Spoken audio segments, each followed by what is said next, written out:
So, who you see? I will let somebody open the word first this morning. Any volunteers? I see somebody being volunteered. Anybody volunteering? Me? Tricia, thank you so much. All right, so let's all stand. I open the word of prayer.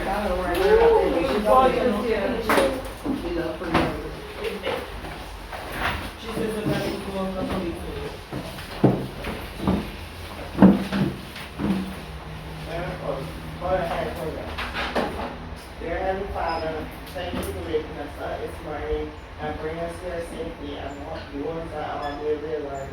And that we all take everything on the best of the ability. And thank you for the rest of this day. Thank you. Amen. Amen. Thank you so much. So how was your week? Oh, I see you made types here. No, I was just in the didn't see the week. Week was tiring. For me, the week just, y'all didn't feel like if it was the week Sunday and then for you. Yeah, that's what this week felt for me. It just flew. It flipped that it was further. And it was all over, right? Yeah. That is how it felt for me. It was unbelievable. How about for this side of your room? Yeah?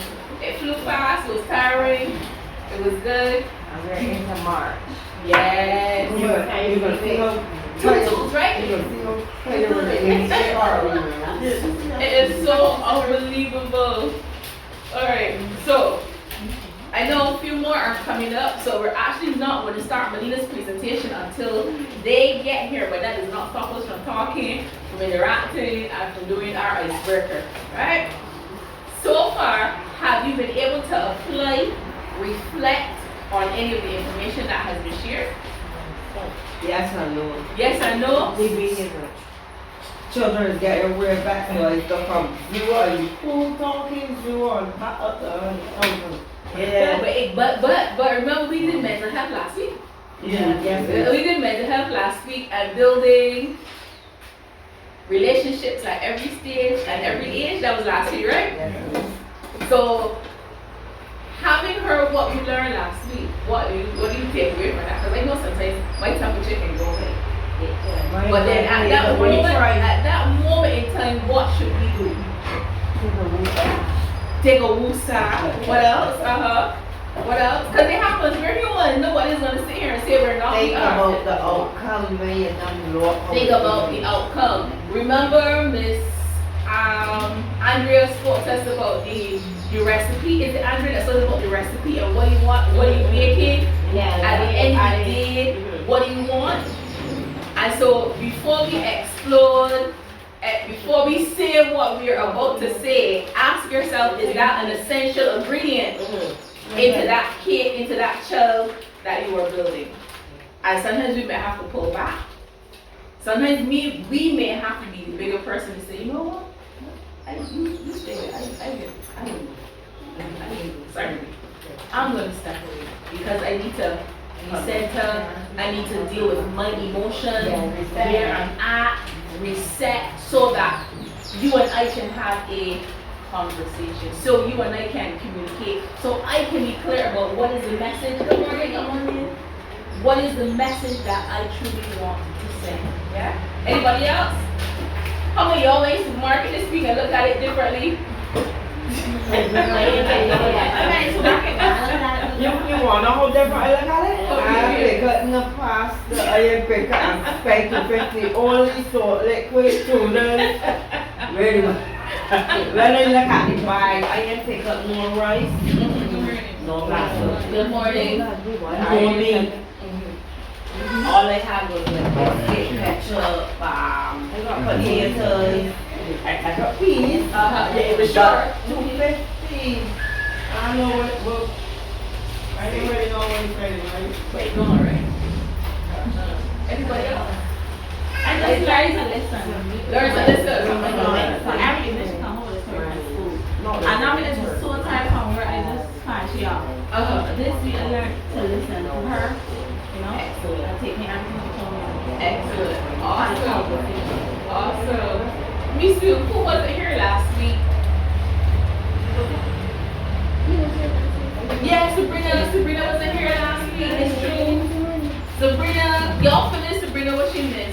Everything makes up in the chat. Everything was posted. We don't know. The secretary. Yeah, everything was posted. Ma'am, at the end of this class, we got to read our secretary. She's the secretary. Wait, I thought this was the secretary. Right, but You know, this is the PRO. listen, she don't know what she wants you to be. I'm the secretary, but she don't know what she wants you to be. She's secretary, we got her. Are you I'm CEO. You see what I mean? I know. Alright, so continue to learn, continue to take in all the information, and even if you think you know everything, there's always something to learn. Yeah, you soak up something new and try the application, because knowledge without application is nothing. At the end of the program, we want that everybody will walk away and be looking at things differently, and you have grown tremendously. Alright, so we're going to do one more thing, and then I'm going to read Melina's bio, and then by that time, everybody should be here. Y'all ready? So, we're going to do something called the melody of life. The melody of life simply says that all of us have a melody, and when we combine our melodies, we make something new. In order to play the melody, you have to think of a sound, not a song, a sound. And you're going to repeat that sound until we get to the last person in the room. Alright? So if you start your sound and you're over here and you haven't done yours yet, think real fast, because feel for these, because they have to keep repeating and repeating and repeating until everybody is included. Got it? If it comes to your turn and you don't know what to say, and we get to you and you say, I don't know what to say, guess what? You have to keep saying, I don't know what to say, I don't know what to say, I don't know what to say. I don't know what to say. Until we get to the end. Alright? Everybody got your sound, not a song, but a sound. Think of your sound. I will start. Ready? We need to think of a sound. Alright? So we can run so. Christina is the last person. Yeah. Mm-hmm, you second last. Tia, you know, coming in, good morning. You have to think of a sound. And when you make that sound, you have to keep repeating that sound until we get to the last person in the room. Ready? Feel for me, right? Yeah. La la la la la la la la la la la.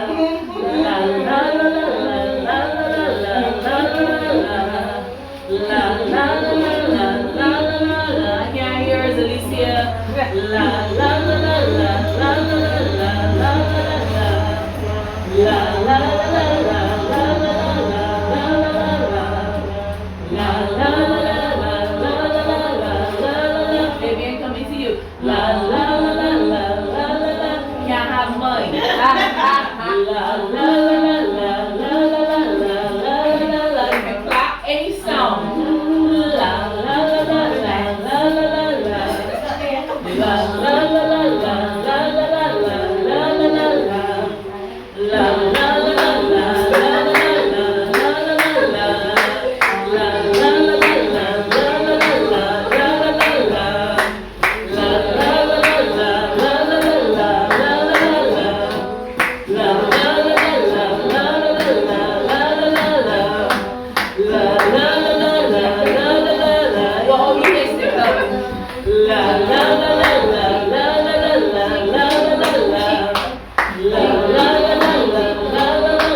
person was doing in order for you to make your sound.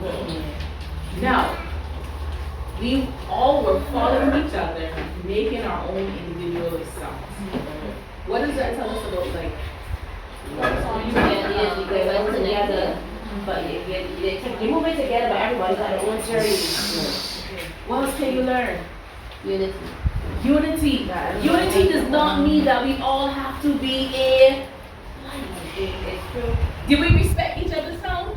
Did anybody stop and say, "Man, where we get that from?" No. You just kept going, you kept moving, you kept doing and progressing. And at the end, didn't we all start to practice that forever? Yeah. But we did that right on the spot, right? What's the key learning we can take away? What's the key thing we can learn from that? Melody of life. Everybody's different but still special. Everybody's different but still special. What else? If we took away one person, one sound, would it be the same? Why not? We all need We all need each other, and everybody has a valuable contribution to make. Yeah? Just because my sound is different from yours doesn't make mine better than yours or yours better than mine. A question about pertaining to what is happening right now. Do you have the cities?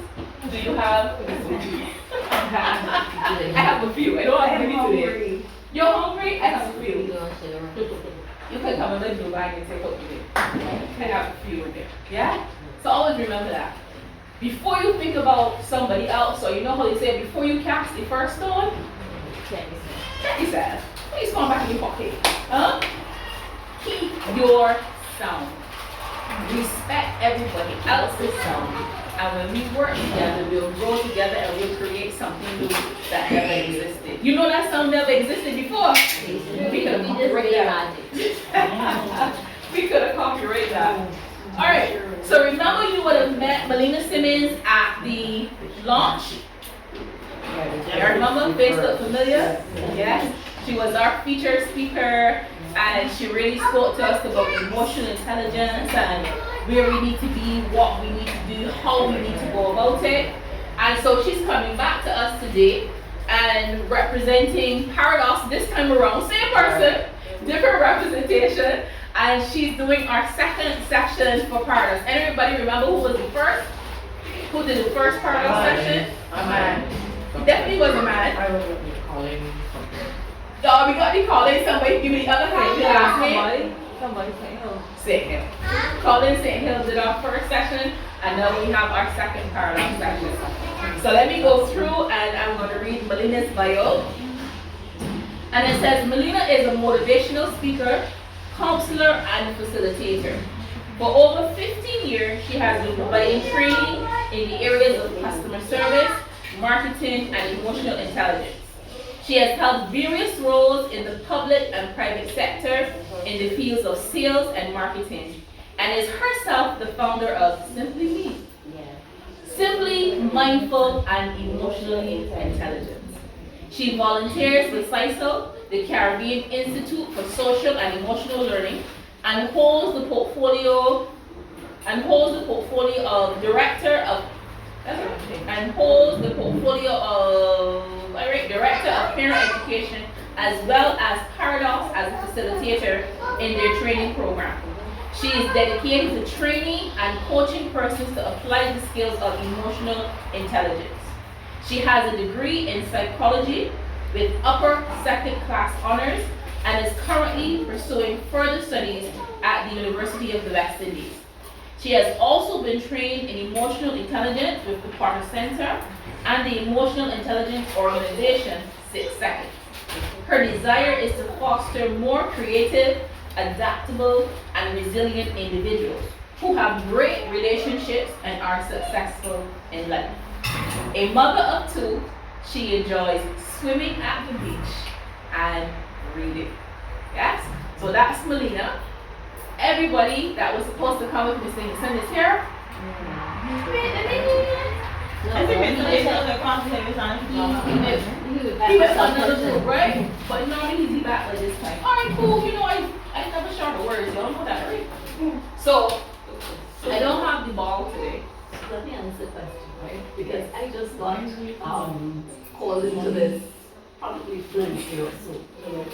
the topic? Oh, the topic for today. What's the topic, Dr. Perry? Mental health needs, substance use and misuse, emotional wellness, physical health needs. On the parenting? This is No. module 6. This is module 4, and we're doing discipline and its impact on child development, A to Z, effective parenting. Okay, because I got the good discipline, I can't get much else. Discipline, A to Z, effective parenting. I'm not quite sure why this is going on. No, next week was, Grandma was talking. he was doing mental health.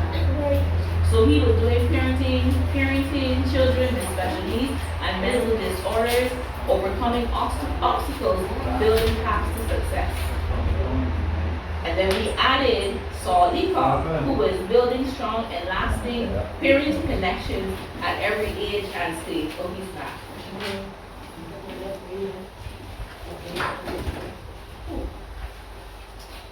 So I think that's probably Courtney. I don't know if that's that you're speaking to Courtney. Oh, can I help you with the speaker?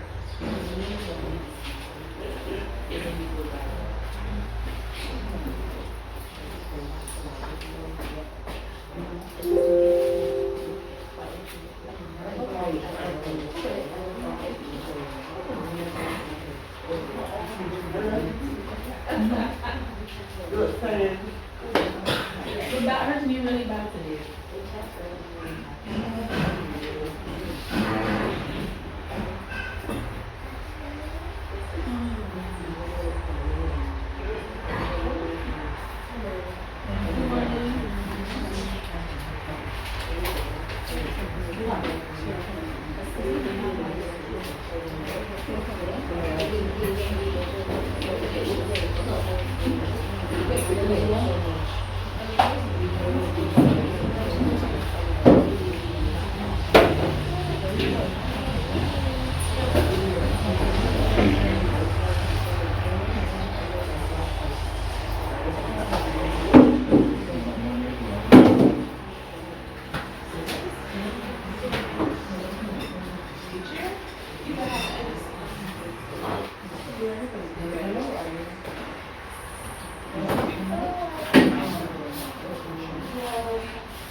Okay, so everybody's here, that canvas speaks it.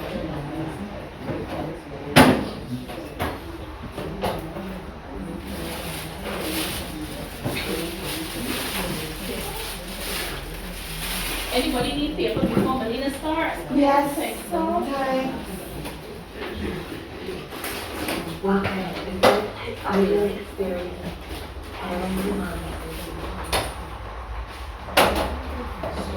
I heard paper, paper. Anybody else need paper? Everybody else got something to write with?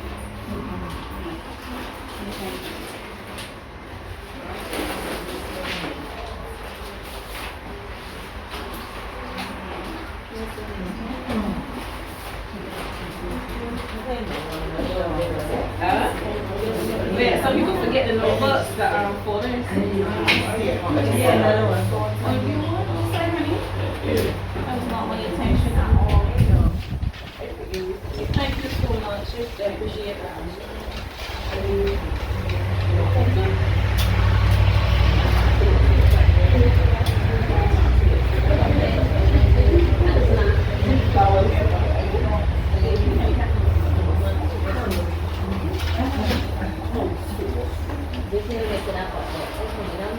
Cứ khởi ở đây đó, đâu lại cho em mà sự lại. Yeah, you want these things? And then that's all the things over here. On the paint? Anybody on the paint? You good on the paint? You good on the pencils? All right. So ladies and gentlemen, let us give Miss Melina Simmons a warm welcome as she returns to us.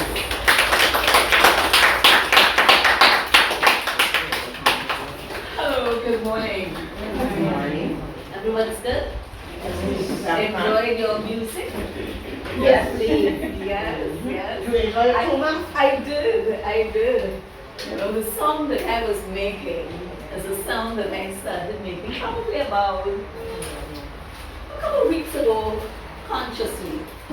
And that sound is ah. And I started making it because you know how these things pop up in your YouTube feed?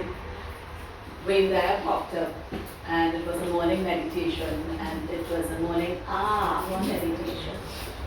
And I quite liked it, so I've been using that meditation and making that sound. So when she said make a sound, a couple of other things ran through my mind, but that was the sound that I thought I would make. Alright? So I quite enjoy that. So this morning, as you may have heard just now when I was sort of whispering around her, I am the substitute. In other words, the two other people she asked before me said, so she came to me because she knows that I would usually say yes. So this morning, I want to speak a little bit about discipline. Alright? And I heard from you so far that you've done things about relationships and that your relationships with your children have improved tremendously. Yes? What about your relationship with yourself? Has that improved as well? That's the only thing that improved the world with myself, not with the children. And that's the proof.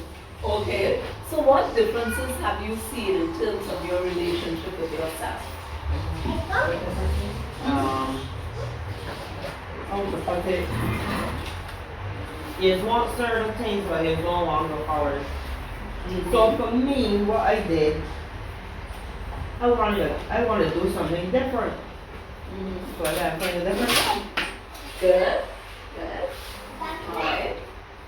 Anybody else? Yes.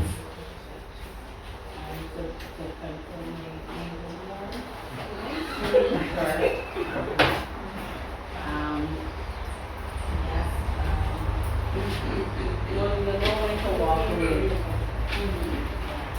Good, good. Anybody else? How is your relationship with yourself improved? Huh? Yes, I appreciate it tremendously, but my question was how has it improved? What are you doing differently? What have you done differently? What are you doing differently?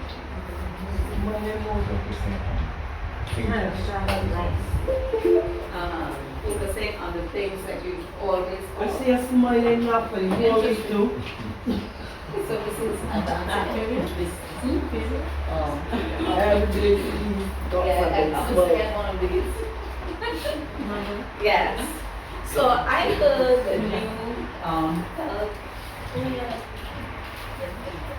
that you had improved your relationship with yourself tremendously, but you didn't tell me how. Because I got distracted. This is not your fault. I got distracted. Tell me, how have you improved your relationship with yourself? Focusing on the things you always wanted to do for yourself. Alright. So it's really important when we are parenting that we are very self-aware. Alright? Because when we are self-aware, we can begin to change our behaviors. Why is that important? Why is it important that we are self-aware and that we, if we need to, change our behaviors? Tell me. Why? You were chatting and everything just now, yes. Because I think as a mother, leading your children are watching you. No matter the Yes. age they are, they're still watching and emulate Yes. what you are doing and how you are behaving. So they think that if you act a certain way, it's okay for them to act that way too. That's right. If you speak in a certain manner, if you use a particular tone of voice, they think that this is the way that you do it. Alright? So the thing is, we are automatically role models. And I'm saying we because I'm a parent too. Alright? And I hate to tell you this, but parenting doesn't end. Oh my God. You get no? It does not end. Alright? It may change because you choose to change something about it, but it doesn't end. So it means that throughout your life, you have to have certain values that you are displaying.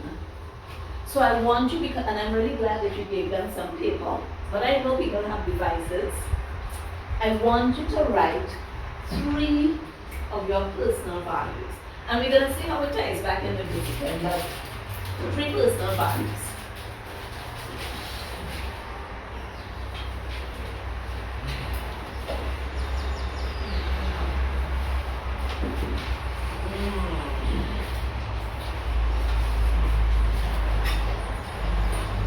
Why aren't you writing? You need paper? You need paper? What's the challenge? You're not feeling well?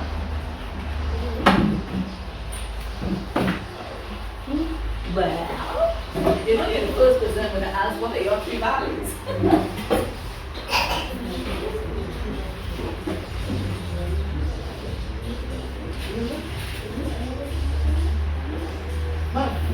Yes.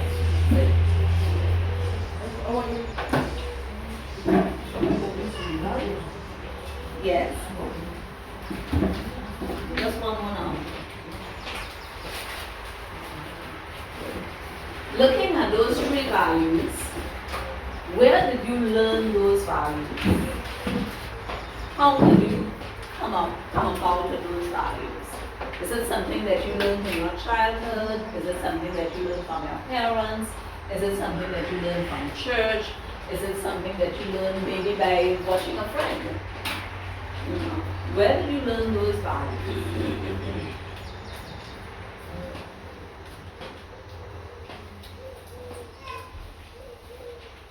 Alright.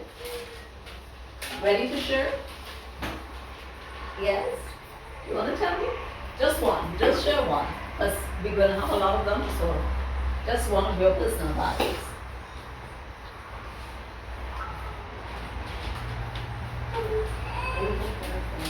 Come on, Daniel. Mama, she wants to know this the most. She's what? Say she don't want to know this the most. Okay. Go on, Simone. We come back to you, Daniel. Don't think, you know, Simone is your good friend. She kind of take you off in her, but I come back. I give you a little moment. I have punctuality, honesty, and decisiveness. Punctuality, honesty, and decisiveness. And where did you learn those values? Yeah, for the punctuality I learned about it because they're going to be punctual. When we was in school, you always had to be punctual and that. Right? So that was school, right? Adulthood. Right? And work, right? Yeah. Right? So Honesty, school, because work. you were telling them what they were getting some trouble. You know, So where you learn that part? School too. School too? Yeah, because Okay. when you go to school now, and you do your homework, it's like you just call your parents. So what was the role of your parents with respect to honesty? They make sure that it's forced, that I maintain it, you know. Right. So did your parents sort of instill that even before you went to school? Yeah. What else? And the second though is you're gonna learn to make good decisions because the decisions we make will affect us later. So before I do certain things now, as opposed to back then, I think about how it affect my kids, how it affect me, and So this is almost as a result of having your family now. You're paying a lot more attention to making good choices and good decisions. Excellent. Let's give her a round of applause for being the first one out of the block. You didn't see me?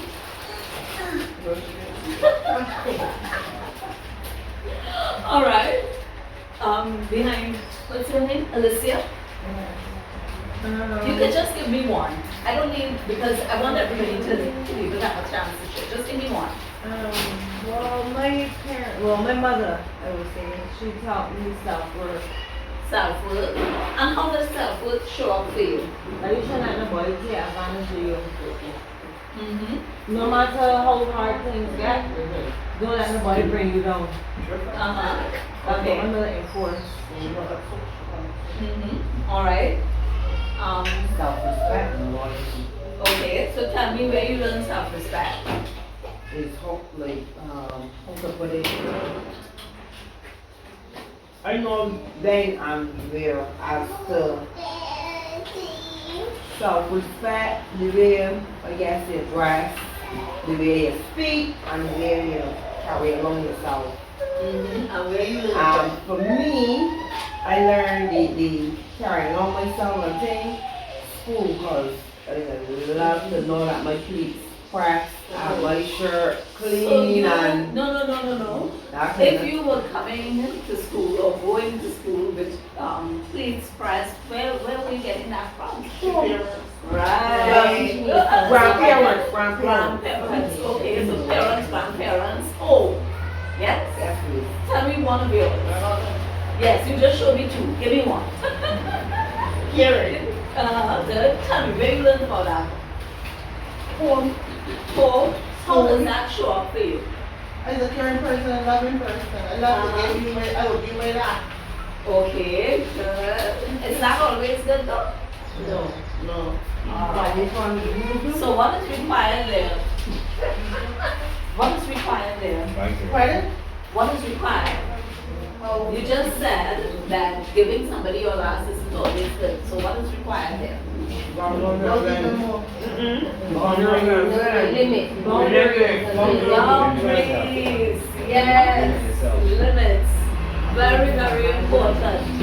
So who had boundaries or, as one of their values? Anybody? Being aware of your boundaries? Applying your boundaries? Nobody? Why are boundaries important? Like you don't want boundaries and everything just go away. Everybody walk over here. Yeah? And when I love that word. Say it again. A boundary is not like, a boundary is a standard that you set for yourself. So that word boundaries is very Americanized, right? When we were growing up, we heard about standards, right? Morals. So when I ask you about your values, what I'm really asking you about is your standards and your morals.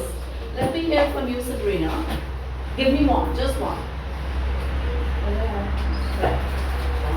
Respect. How does that show up for you? What does that mean?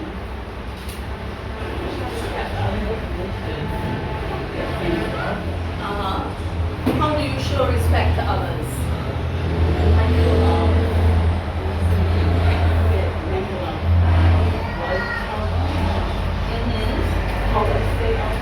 Yes. Like, Even the best teacher. You're the daughter? It's true. Yes, but we're going to let Sabrina say what Sabrina has to say, and then Shakita will say what Shakita has to say. Alright? Yes, continue, Sabrina. Okay. You learned it from your grandmother. Very important. Yes, in the green top. Tell me one of your values. You still want to share? Yeah. Is there something that makes you really angry? What makes you really angry? Yes, tell me, what makes you really angry? Huh?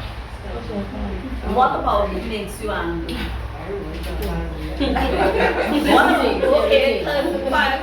What about it makes you angry? So name one thing. One thing. Huh? The things he said. The things. Okay, so that's two things. Ask it for what. So we're gonna think the things he says. Like what? Give me an example.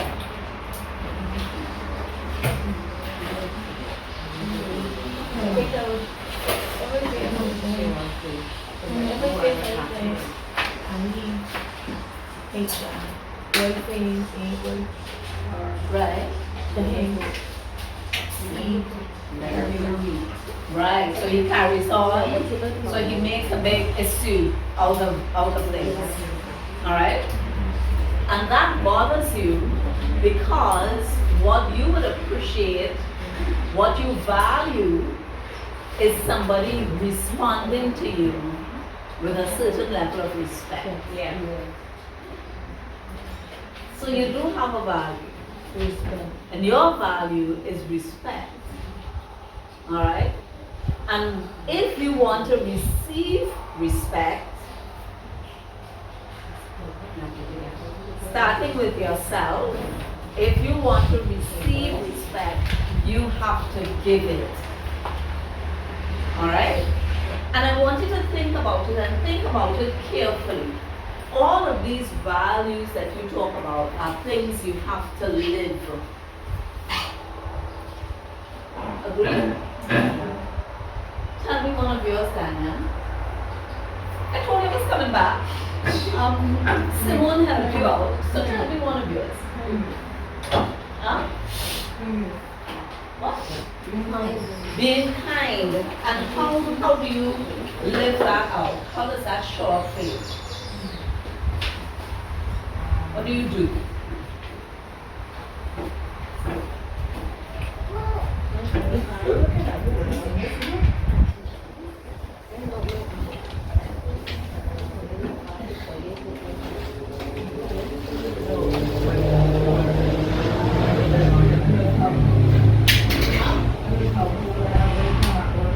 You help wherever you can.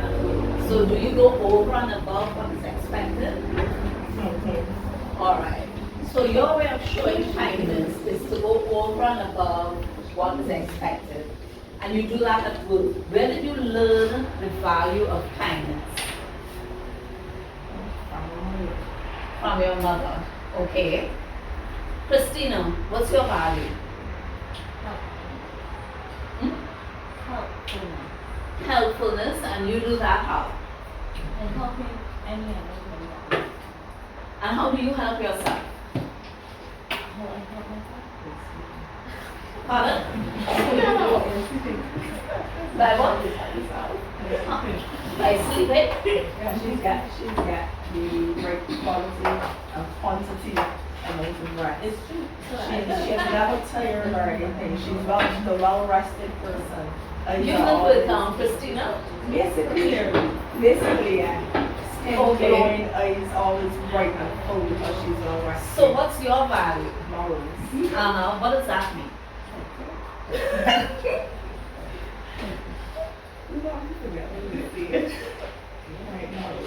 Hey, if you got morals, like you will not, be seen if you stand for nothing, you will fall for anything. But if you got morals, no matter what the crowd doing, you will stand, you will do what you want to do because you have morals. And that was instilled in me when you grandmother. Okay. So that sounds like doing the right thing. I don't say as doing the right thing. I say Integrity. Integrity, I would say as you're the leader, you are the follower, you're doing what you want to do because you want to do it and not because somebody else wanted you to. Or Okay. wanted you to. Nobody can say, oh, I do that because Akila was doing it, or I can't say I do that because Christina told me come and do it. I do it because I want to do Because it. you choose to do it. You recognize the importance of choosing for yourself. Alright, and you said morals, but the reason why I was trying to dig a little bit deeper is because morals are a very broad kind of thing. Alright, and I wanted us to get specific. Shakita, your turn now. I know you were just helping Sabrina. So what is your value? Just one that you're going to share. Respect. Uh-huh. Tell me how you live that value. Yeah.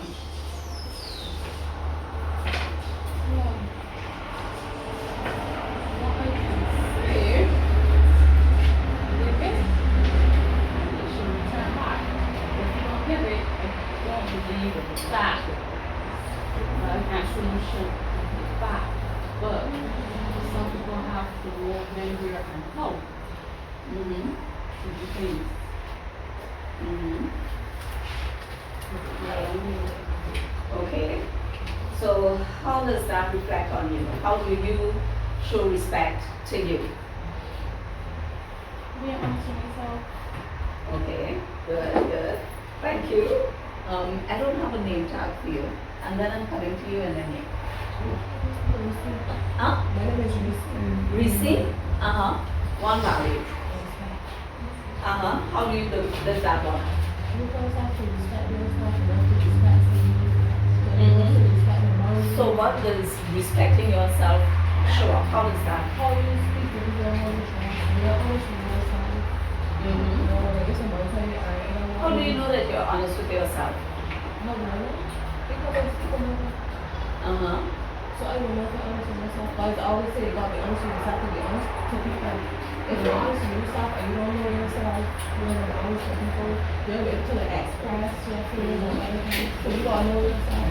Okay. The important thing, know yourself and be honest with yourself. Reflect. That was the word that you said that I want to pick up. Yeah.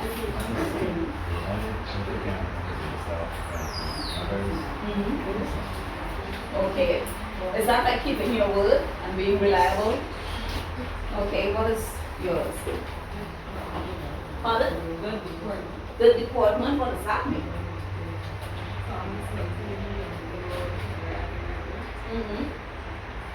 And where did you learn that from? Where did you learn yours from? Where did you learn yours from? Huh? Your mother. Did everybody go? No, ma'am. Alicia, and she's there. Hard working. And you, okay, hard working, that's your value. Uh-huh. Tell me how does that show up? Working hard and Mm-hmm. you know me. And kind of Okay, and where did you learn that from? Excellent, good. Uh-huh. What's your name? Andrea. Okay. Uh-huh. Empathy. Empathy, good, good word. Where did you learn that from? Tell me how it shows up. Okay, let's say being mindful of others, no matter like if you around people and you're going through things, don't get on like because you're not going straight, you don't care about what they're going through. It's not what you're doing stuff. Mm-hmm. You know, if you never know what's gonna come your way. Alright. Because my mom was like, I was in the village, everybody used to come to my mom. I was home there, but I used to be in my mom's house. Yeah. All the children. She had her own 7 of us, but she probably raised all the children in the neighborhood. And she never pushed them away or shunned them no matter what they were going through. She even had the parents in every house, everybody was in her house. No matter what they were going through, she was always there lend a listening ear, give the other children a hug, whatever they, you know, make them feel better. Okay, excellent, thank you. So, I asked you about values because this is one of the things that you are sharing with your children. Your values, your personal values. Whether you take, pay attention to it or not, you are sharing through your life, through how you show up in life. You are sharing your values with your children. Right? How you speak to the other person, whether you're respectful or not. So my question for you is, and they're all going to come up next, beginning with the end in mind, what type of relationship do you want to have with your children 20 years from now? What type of relationship, and I'm only going to ask 3 people, so don't worry too much about it. What type of relationship, but everybody needs to do the exercise, do you want to have with your children 20 years from now? Yeah. You know, every relationship, every child is different, so the relationships are different. Like for me, I got a daughter that's 33 years old, and we could talk about anything, a whole day. My second daughter, she is 21, and I can't stand she. As she starts to talk, it just gets serious because the conversation, the things that are going to come out her mouth, and that's get me angry. My son, he's 15. I got another daughter that is 16. She is so quiet, but when you get on, she by so you can't get she can't don't. So it's like the relationship is be different, whereas the only body that I can really say that I just match up is my son. Because he will go like, I'll be in my bedroom, laying on my bed. Everybody gonna come in and then add the little piece or whatever, but he will come from nowhere to jump up on my bed and like, no, he getting older, like 50. I see he doing things like, mommy, he always want to kiss me up. He know I don't like nothing, so I touch it. But for I love it. And that's the only body that can do it. Other than my granddaughter. So like, I don't understand that that's the favorite, so that's why. But to me, it's not that I have a favorite. It's just that every relationship is so different. And the one that you said, the 21-year-old, alright? What is it about you that you find is irritating when she is in your presence? What's happening inside of you? You read Muhammad? Yes. What's happening inside I of you? feel again, I'll let you know. Inside of me, I just got this Okay, anger. so let's go deeper. What is causing that anger? I don't know if it's because I don't know. You I do know know. quite well. Yes. Her dad is, you could say he's a comedian, right? He gonna come and it could be the word of life. He gonna just talk for you to laugh, and she do the same thing, like, she don't take positive. She's the only one that ain't looking for nothing. She will come and lie down and think that, yeah, she gonna be spoon fed, she can get everything that's in her head what she believes. So like, it's getting me real angry. And then she's a girl that she gets jobs fast. But my girl does go work 2 days, start one 2, go back the 3rd, and then start one 3, fast herself. She don't like work. Wow. So things that coming up, she go, I just be like passing bottles, anything that I get to my hand. I feel like. When did you notice this started happening? When? From the time she was about 6, and my father had a tattoo. Okay. So she didn't grow up with you? Well, kind of no, because she had, alright, gone to school with a whole head of hair. She was kind of different. She was she had to use the bathroom more frequent, so the teachers would not allow her every time she asked. So you know, you at school and you get inside her for the laugh at you. So first thing she started to do is she had enough hair and she just sit down and pull out and eat, pull out and eat, all out. So when I see the change, although like that time it was not as bad as, I mean, like talking and the father was.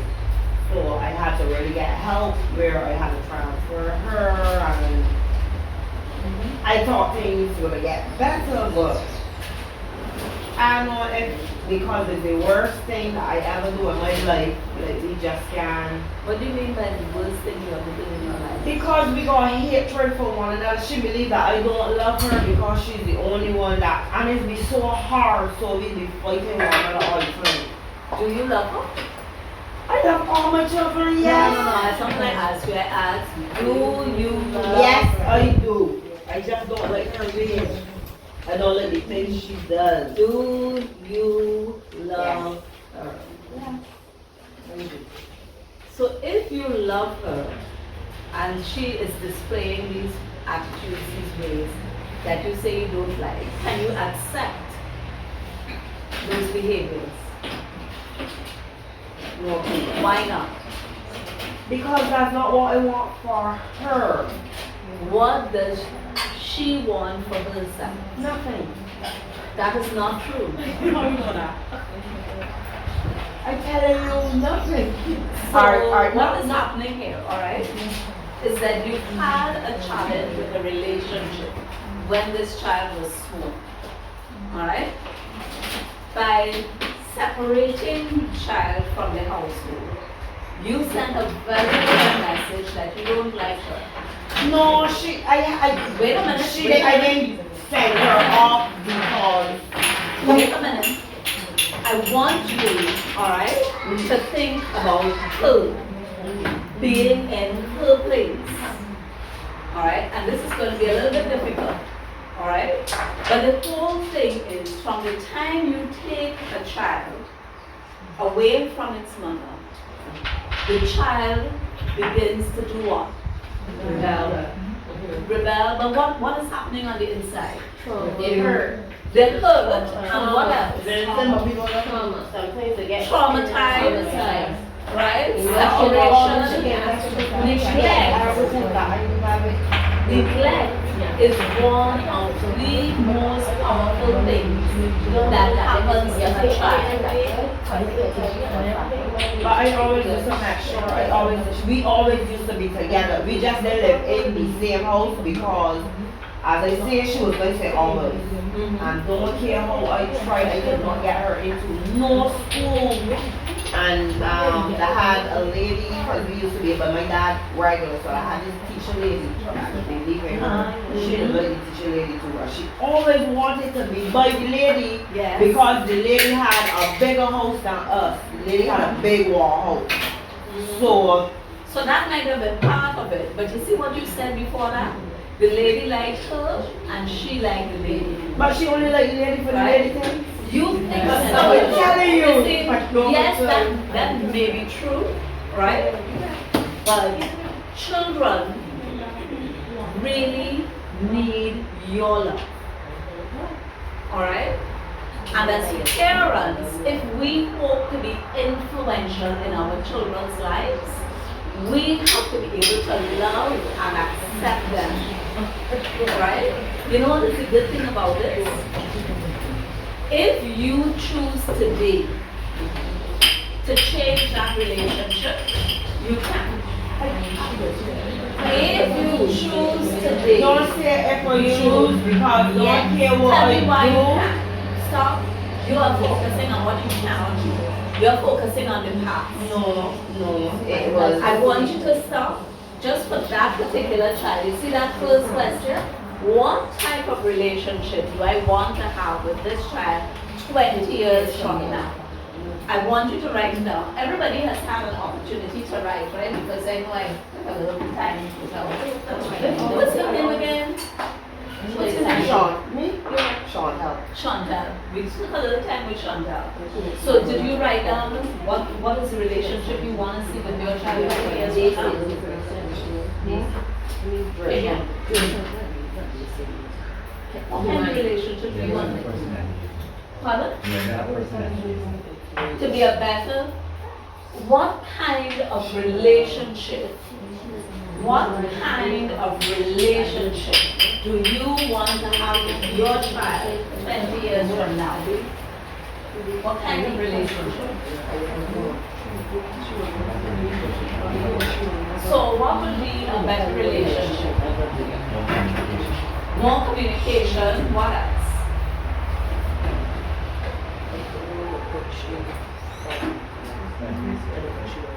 Okay, so 20 years from now, I want to be able to have a better relationship with my son or daughter, with my son, so that we can be able to, okay, Danielle, what kind of relationship do you want to have with your child 20 years from now?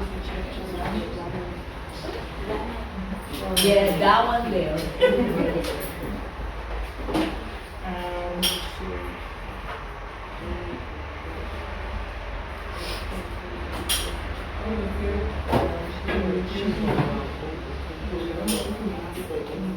Okay. What kind of relationship, Shakita? You're the last one on the team. What do you consider marvelous? What's anything?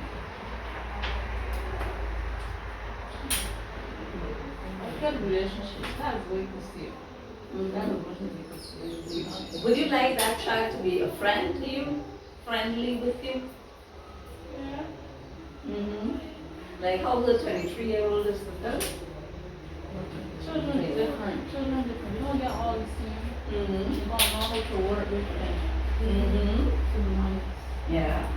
If the child realizes that one child is probably getting more than the other, you will probably get that kind of behavior. Okay, but you're going into preaching, and I want to ask you about you. It's only about Relationship.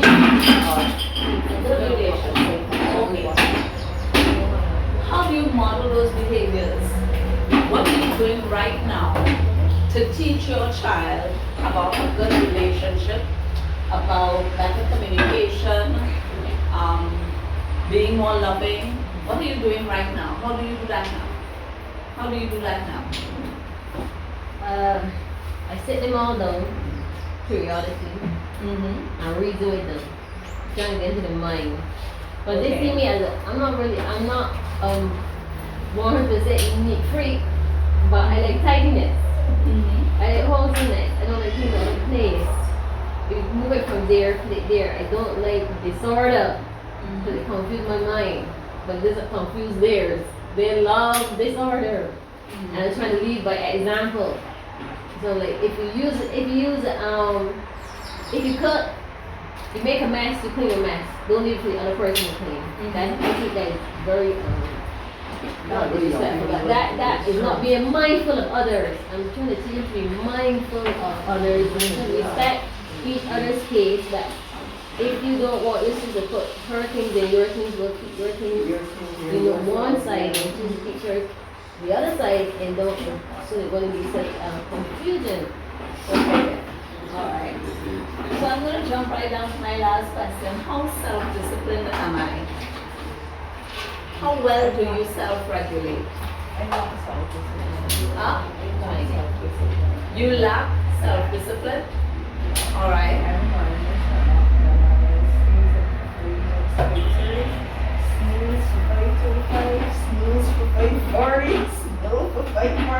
Okay, well that's one form of discipline. Yeah, you probably intended to get up at 6 o'clock. It's just 6, not just Lay back down to 4:30. Then get back up. Then and you're ready for 11. I'm at work. Packing my stuff because service starts at 6 or 5. And everything every day. Good, excellent. So you're excellent. Self-discipline. What about you? It'll be late tomorrow. So how does that affect your self-discipline? But they don't get my thing. It always dead. And you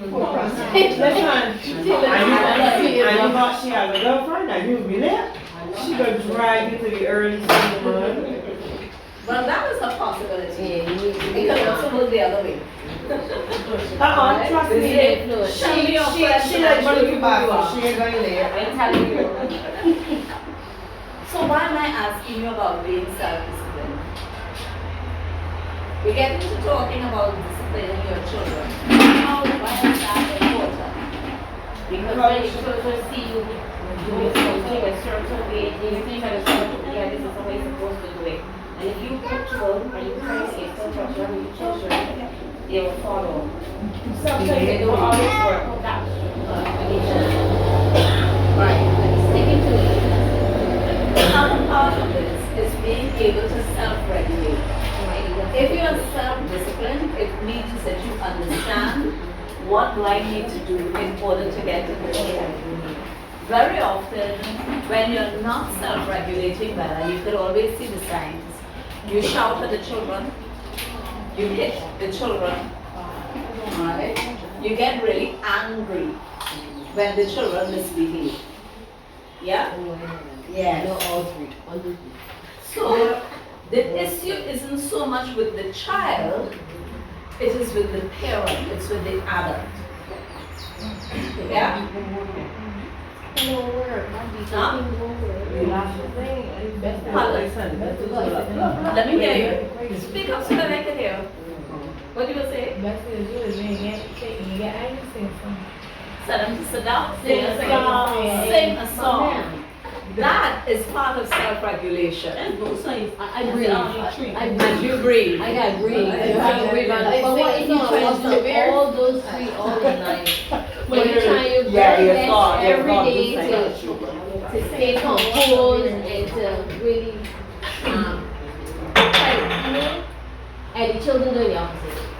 And you're trying so hard to put these things in measures in place, and the children doing the opposite. Always going to turn on the TV. And you bring it, But when they're and ready, you bring it back. one of them clean or one of them do whatever. And Are you doing it? Are you doing it no more? What do you do? What do you think they're doing? Why do you think they're doing that? I'm just telling you. And it's not like Trying to put Sometimes they want the pension, I'll accept that one. And some of them is being lazy, they just be lazy and they don't want to do nothing that. Yes, that is a possibility.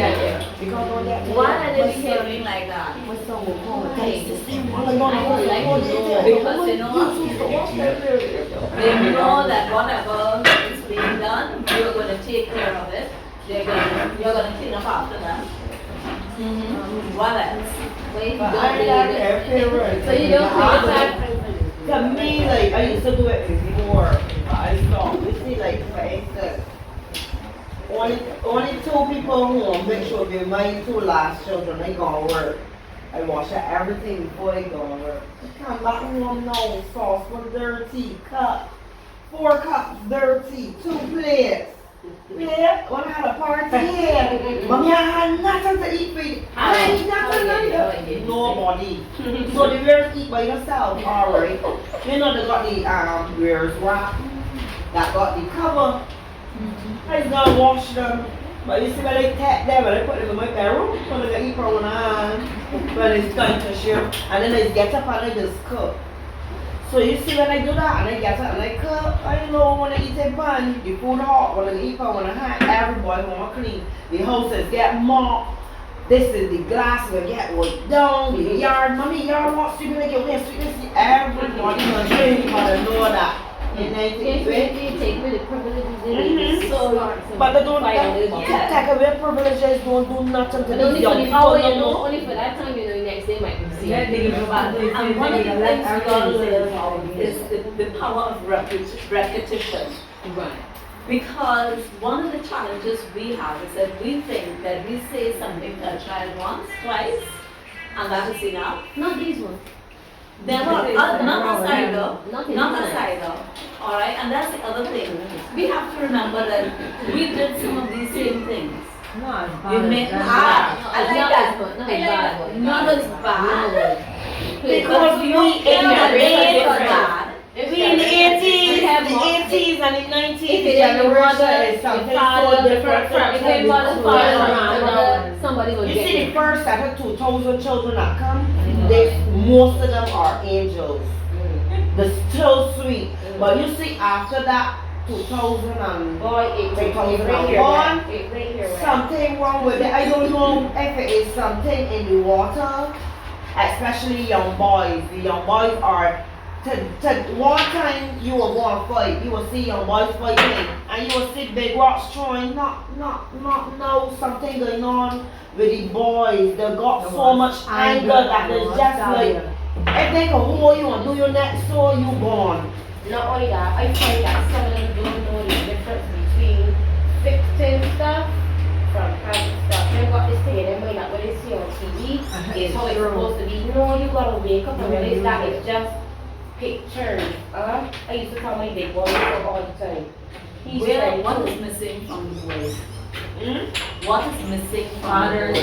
a father figure. But that's why this thing. No, it's just no kind of, got that what boys that got the father would go and the boys don't want to see the father because they got that attitude and they know that the fathers are not going to stand for foolishness, so they put it in their head all like, hey, Yeah. I want the father. I know about that. It is so true. That's how the boys are today. I know. Have you ever said those kinds of words to your son?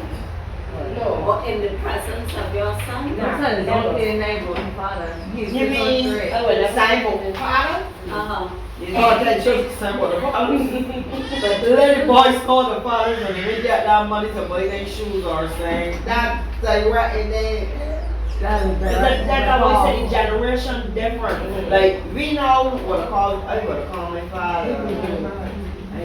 For me, it's like but no, they're right, but the women, so if they play me the money, but I never just get angry or I want to go there So and there's a different relationship Yes. between a daughter and a father and between a son and a But I find that the girls, they don't just take I could have pictures. loved it for anything. I mean, I could have sit there and someone for anything. Like, I remember her coming and somebody went to my father. They nothing that my father never talked about. I never later my father then I see your daddy.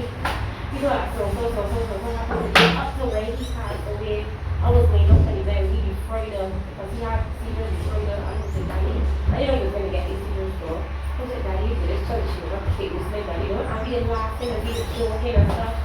And that's when we used to work at coming from back. Everything that we were around my father was just different. And then quick so, seizure, that was the end of the body and I lost my father seizures. But we had an awesome relationship. And it was everywhere we go, we always go to the children. What about your children? My children, yeah, we have a wonderful relationship. It was the same thing that, With their father? the same things that we used to do with dad.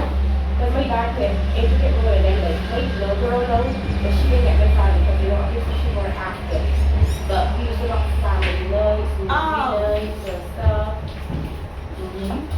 So I'm saying all of these things to say that the relationship you have with your child while the child is young is going to be very critical in helping you to create that level of discipline with your child.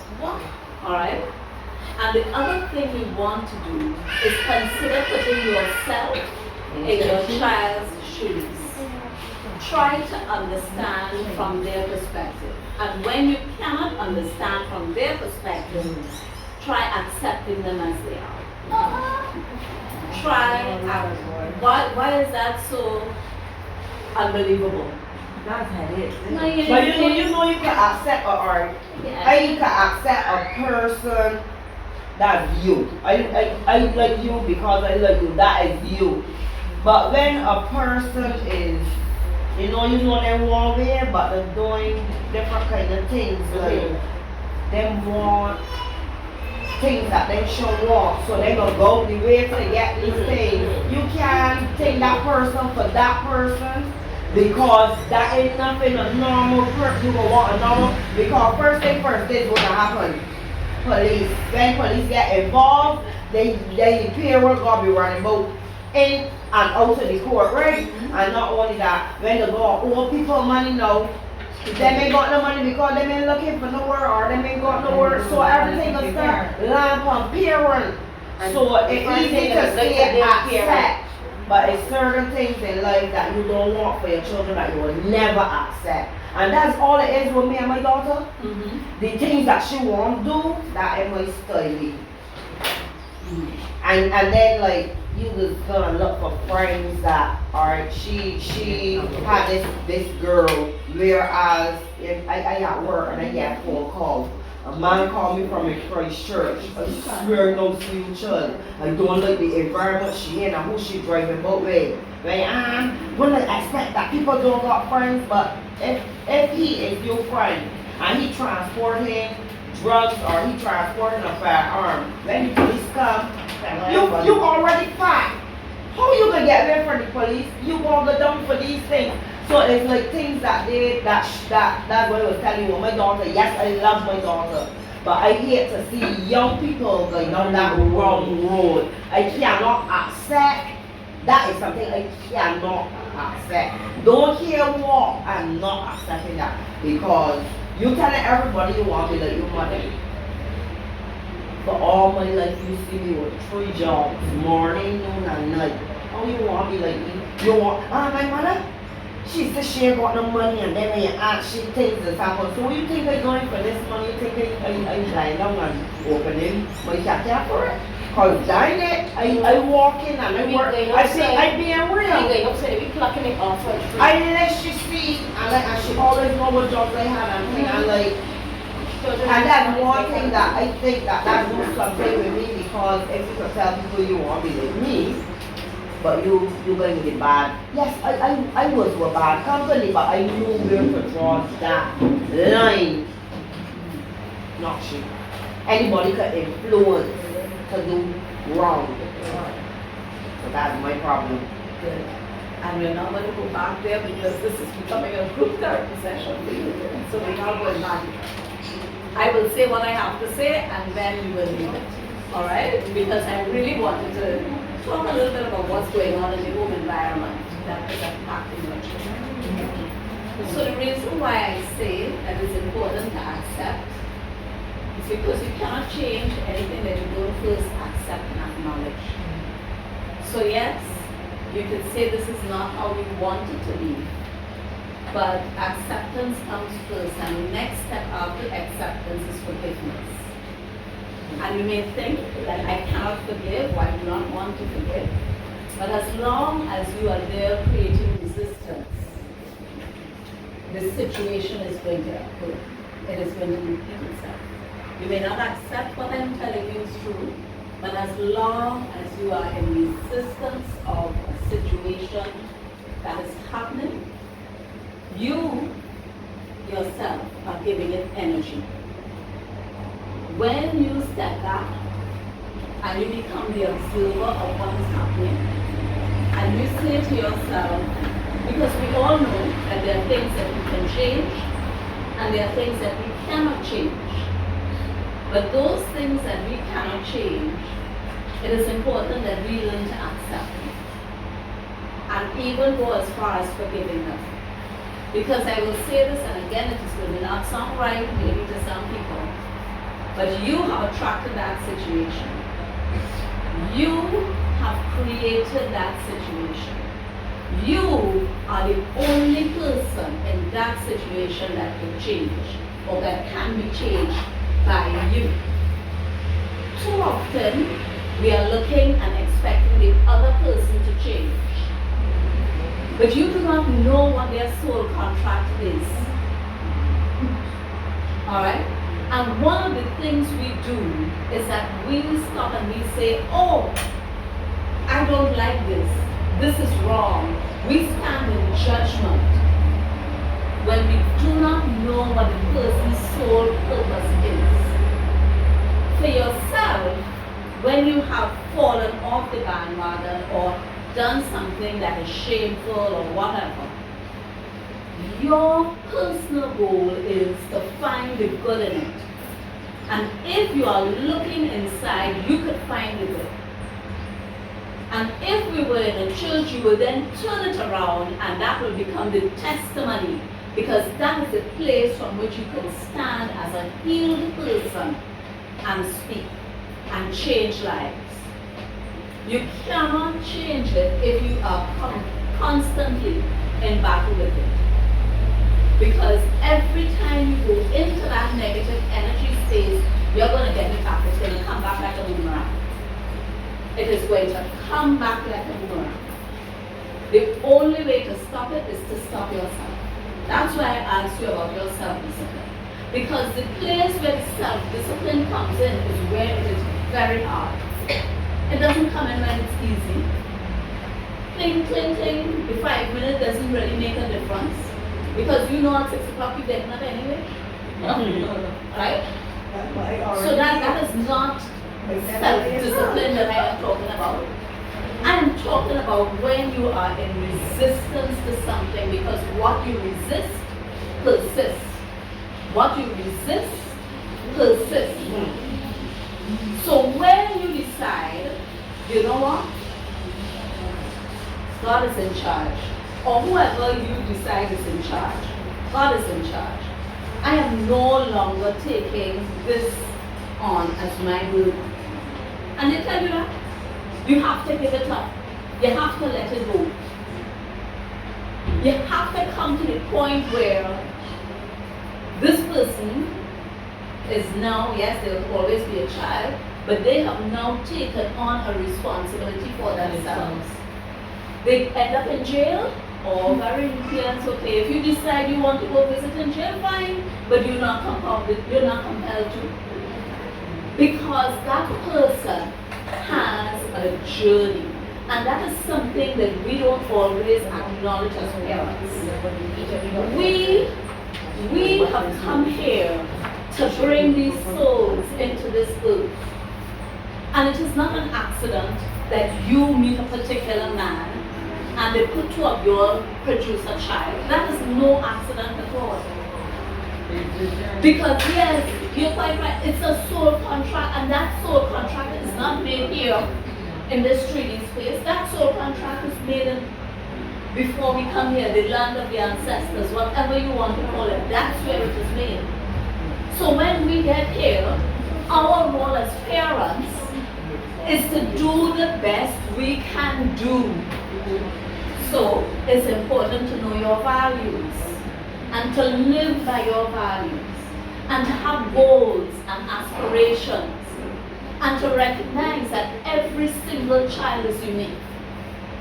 Yes, they come from the same mother and father, or they might come from different fathers, but they're all unique.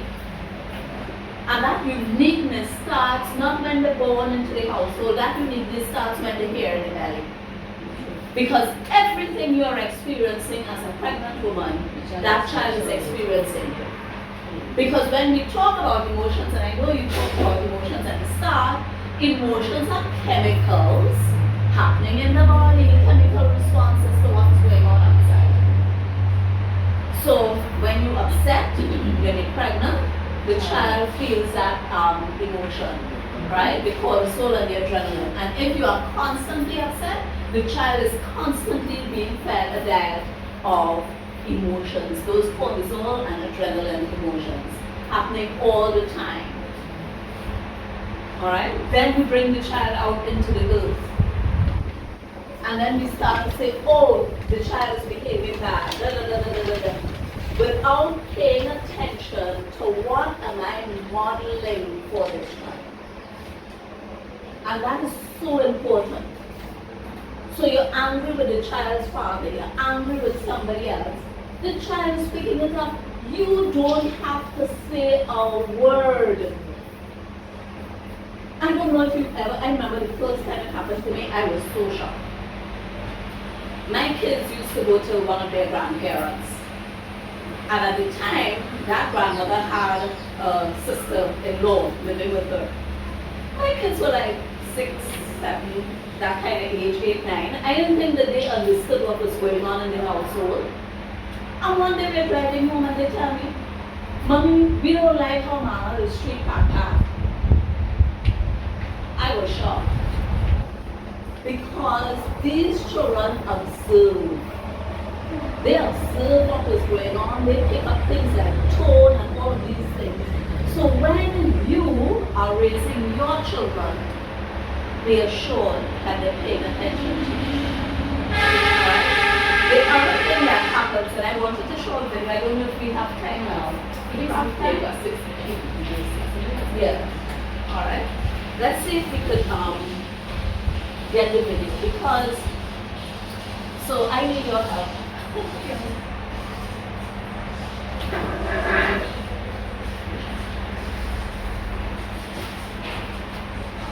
Is it showing? No, it's not showing. I'm doing it very good. What's I doing? No, I didn't think I put it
Yeah. Because there's no way, They don't even know. she knows all that. Then she changed. But don't change. She's more exposed, you know, I can't see you for this. She back down there because you really soft and more. She got me back.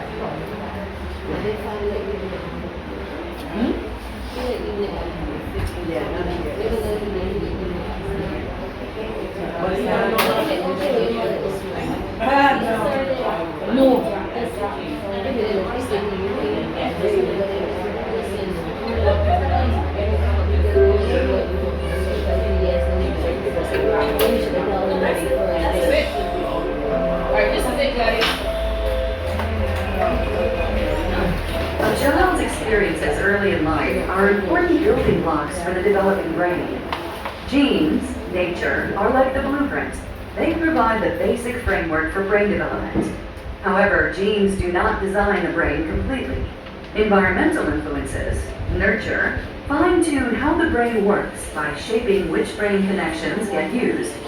Connections that are used more grow stronger and more permanent, whereas ones that do not get much use fade away. Together, genes and the environment build the foundation for all future development. Safe, stable, and nurturing relationships early in life lead to healthy development. But children's brains capture other experiences as well. Stressful events. However, not all stress is bad. Positive stress involves normal childhood experiences, like starting daycare or meeting a new person for the first time. This stress is essential for healthy development because it helps children develop coping skills and confidence.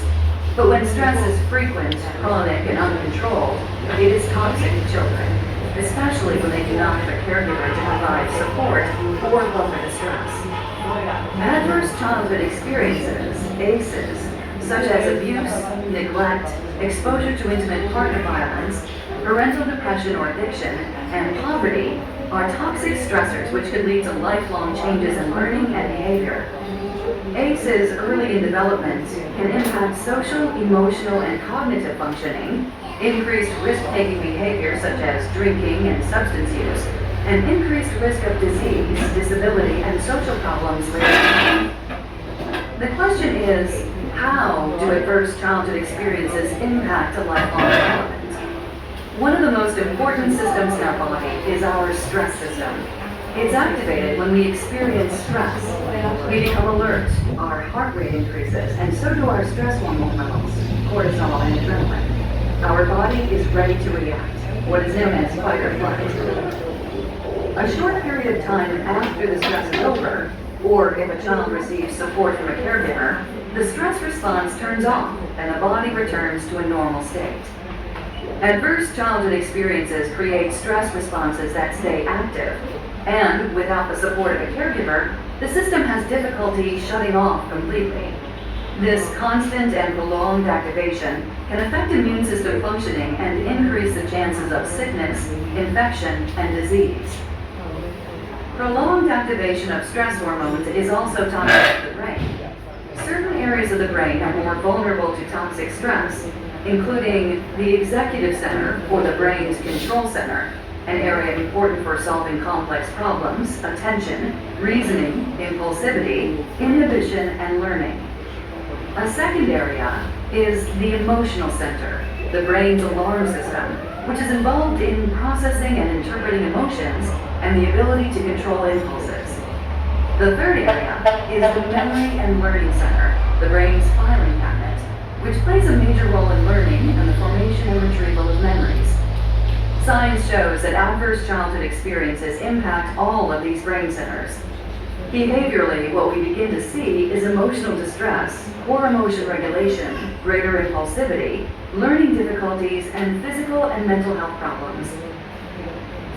More recently, science has begun to look at how ACEs cause changes in gene expression through a process called epigenetics, which helps us understand how nature and nurture interact. Epigenetics causes changes in the way genes work without changing the DNA code itself. This occurs through chemical changes influencing how the code is used. In other words, genes are like the hardware in a computer. They determine the boundaries of what is possible. However, we need an operating system to tell the hardware what to do. Epigenetics is like the operating system directing the function of a gene's DNA hardware. The genes we are born with are the genes that we have for life, but experiences like nutrition, exercise, smoking, stressors, and relationships all affect our biology. Adverse childhood experiences are associated with epigenetic changes related to stress, brain development, cognition, and systems associated with mental and physical health. Changes that happen early in brain development are more likely to be enduring and are possibly passed on to future generations as well. The good news is that positive, supportive relationships at any stage in life can make a difference. However, supporting families and children early on will help prevent many of these negative outcomes. One of the key ingredients for healthy development is having warm, loving, and actively engaged caregivers.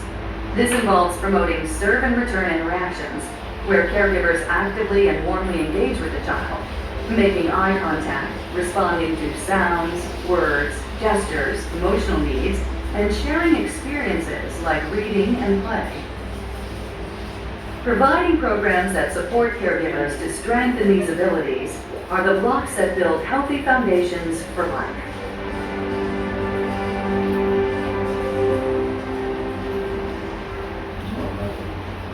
Okay. Very quickly, what are your thoughts?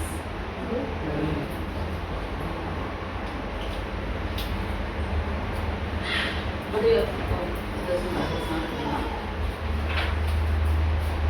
So I just want to sort of reinforce some of the things we saw in that video. Actually, let me get it from you first. What did you see?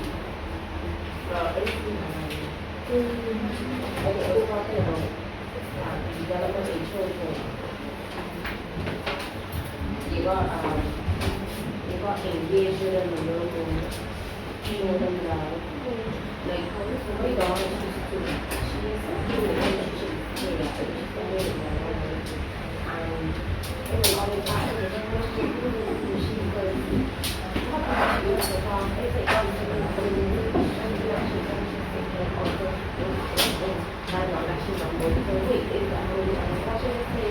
it made me wonder, you know, because it is your saying that certain things is clear, it's going to develop, and it's not the brain.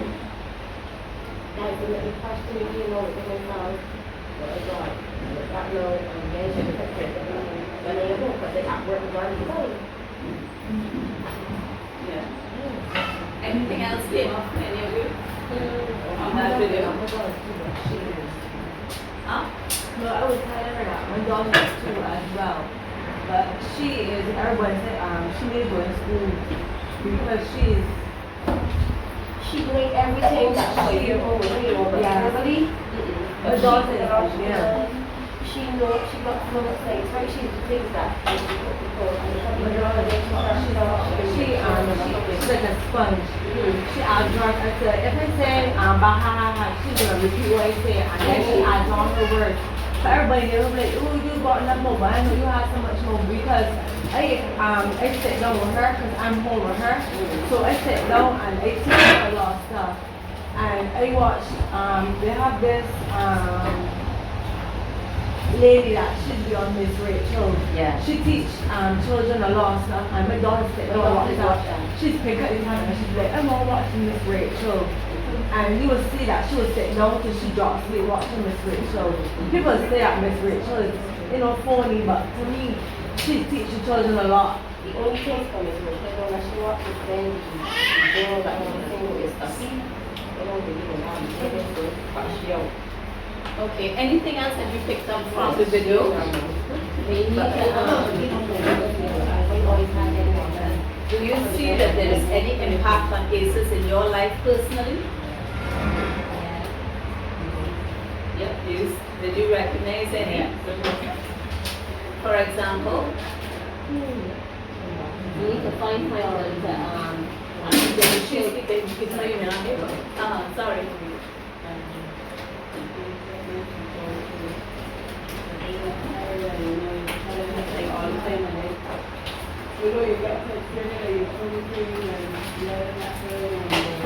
Go to frustration. Right. So yeah. Okay. So for me, one of the main things that we could take from that video is the impact that the environment that the child is growing up in is having on your brain, on his brain. Alright? That sometimes we are exposing our children to toxic stress. So when we think that we are disciplining the child, we are actually sometimes creating more stress in the child's life. So,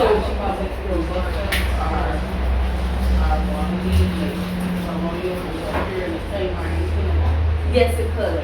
It could. And each child, that's why I kept saying earlier on, look at the relationship we want to have with each child, because each child is going to respond to those same stresses in a different way. And the good news was, and they said it at the end, if you are a loving caregiver, or if you have your child placed with a loving, compassionate caregiver, that could help mitigate some of the stress that the child will have. Alright? Yes. All of those things have an impact on the child. It's not just the environment when the child is born, even though that is really important. So I'm saying all of this because I really want you to consider becoming a gentle parent. Alright? I can ask you a question. So you would think that stress will cause you so much stress that you go through it, but you don't know how to deal with the stress that you find that it can actually make you lose a child. Yes. It can make that a child still born. Yeah. The reason being, right, remember what emotions are. What are emotions? Emotions are chemicals that are being generated in your body. And they said it here, when you are under continuous excessive stress, it becomes toxic to your body. Alright? So it can cause your bodies to malfunction. When the stuff I use are for the same period of things.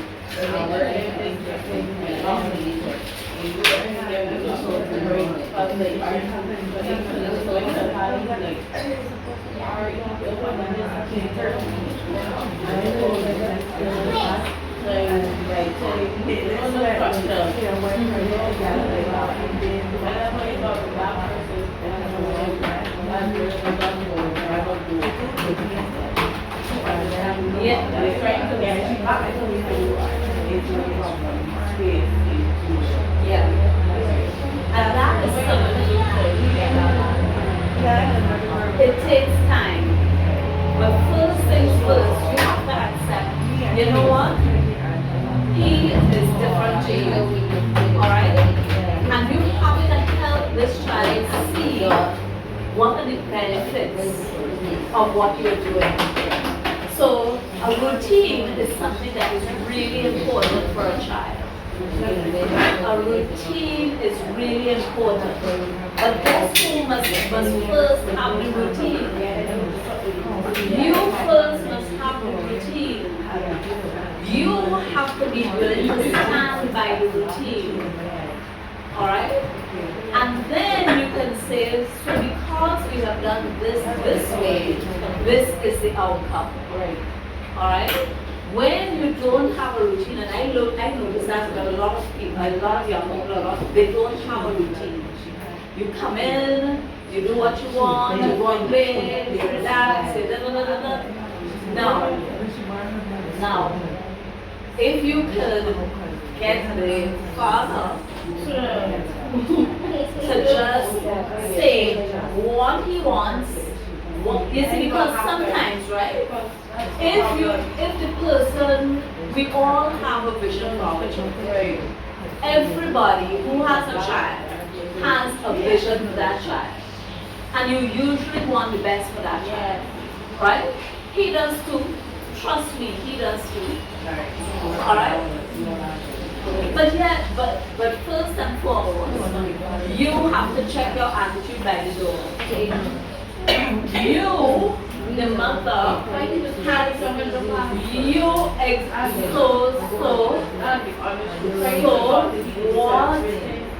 what is going to be your strategy? All right, this is not. No, this is not. I'm going to do this today. This has to be a strategy. And then you try something, it didn't work, you come back, you analyze it, what's my new strategy? Because sometimes we think the strategy is to go directly to the person, but there may be somebody else who that person will listen to more.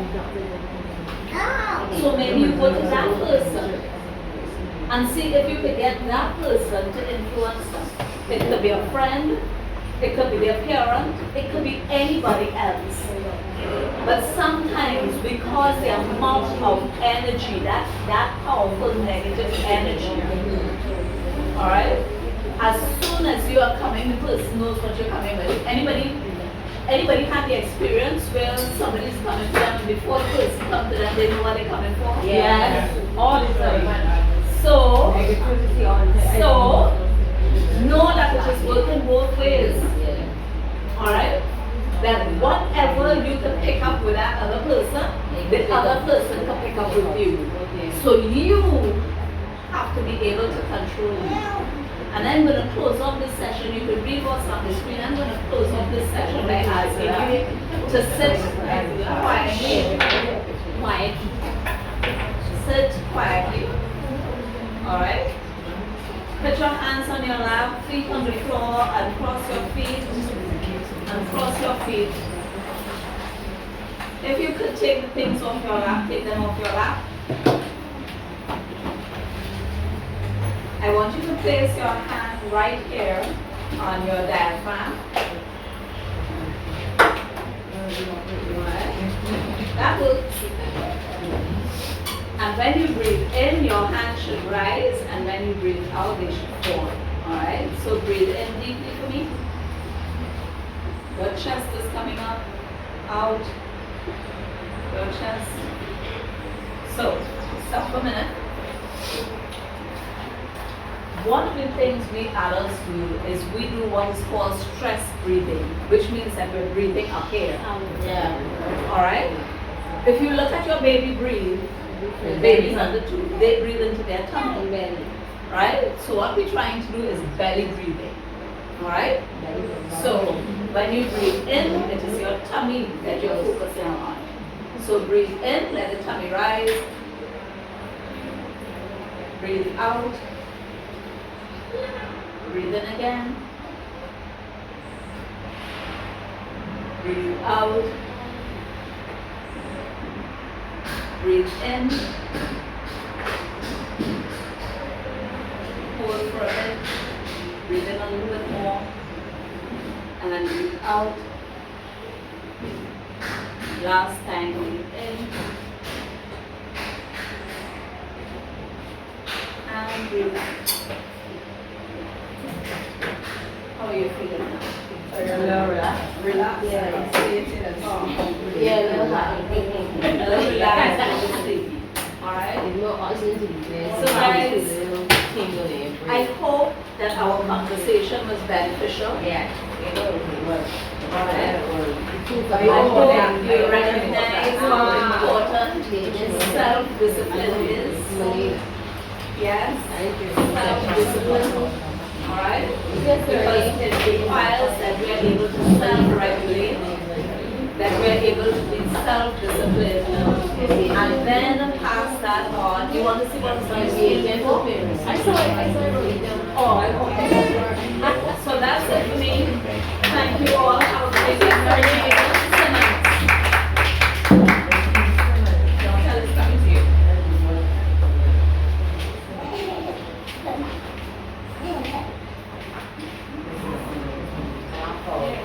Can you hear me over here, Chantal? No.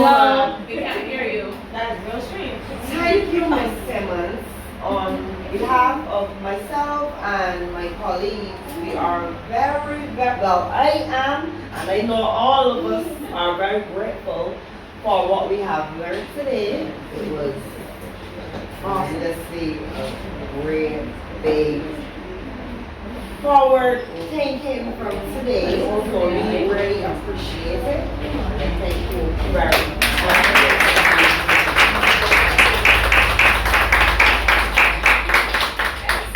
Excellent. I used to see y'all enjoy that session. Yes, we did. Excellent. So remember, knowledge without application is nothing. So you have to go home and apply it and always start with yourself first. Yeah. That's key to everything.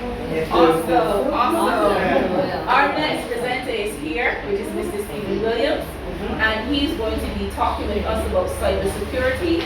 So what we're going to do, because we're running a bit behind time, but we'll make up for the time.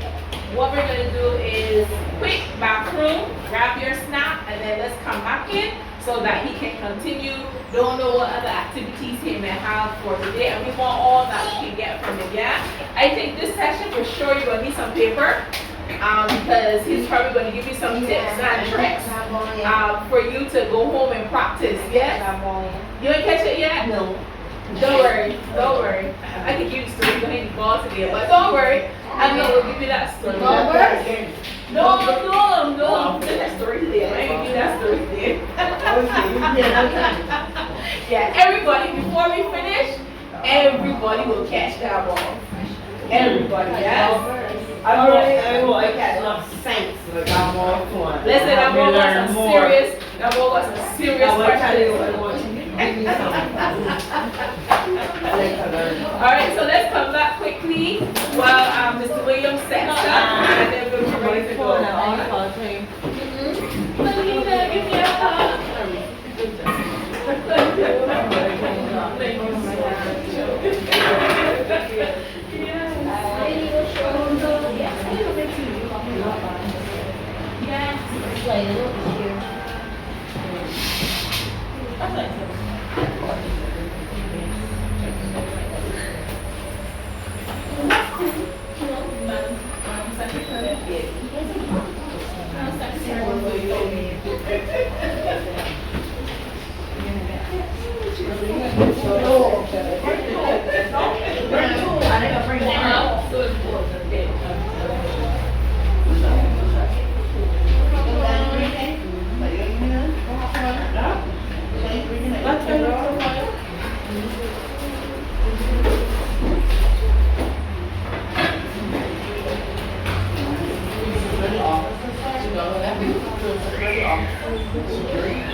Yes, Ma'am.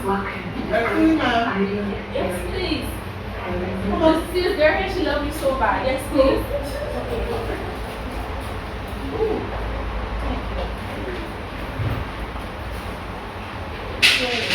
Thank you. It's working. Even I heard it come on.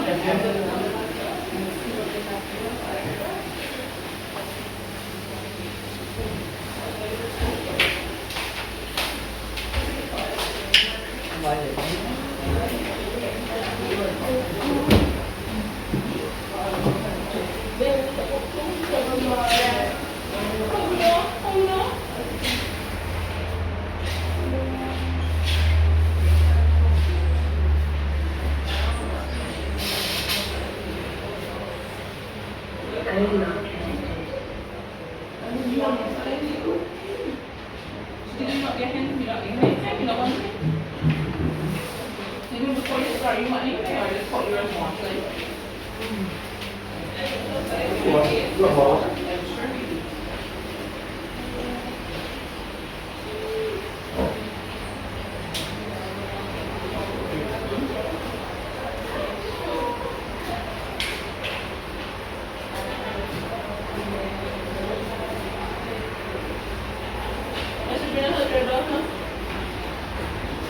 One that's part here.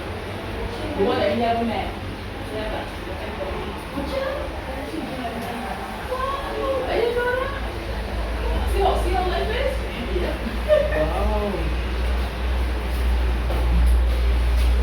You want to put that? Are you good?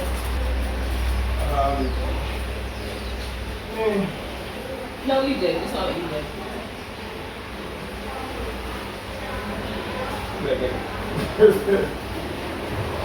I don't know from this understanding. It's up to you with your comfort level. And this is where you last week? Yeah. And that rubber band, children got a whole point, and it appears as if nothing is wrong, but the back is slack, so it's usually really bad to keep you down.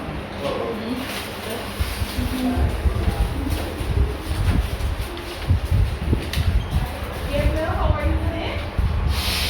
You're not talking to me today?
Yeah, that's a good one.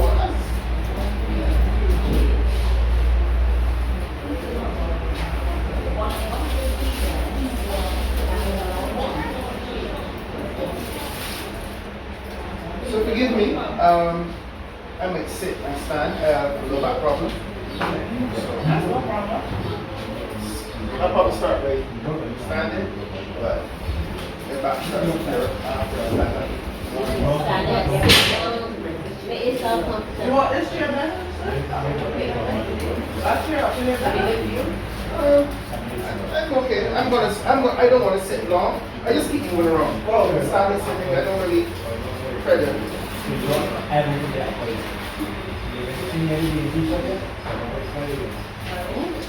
So how's it so far? Great. Good? Well, I hope I don't kill it. I hope I don't kill it. Spoil it for y'all then. Mine What is so well? is gonna be awesome. Pardon me? You're going to be awesome. We'll see. So, I'd like to get an idea. I didn't get an idea of like the audience in terms of the age of children that you have or who your caregiver for. That helps to understand, you know, how you target the information. So how old children have From toddlers to young adults.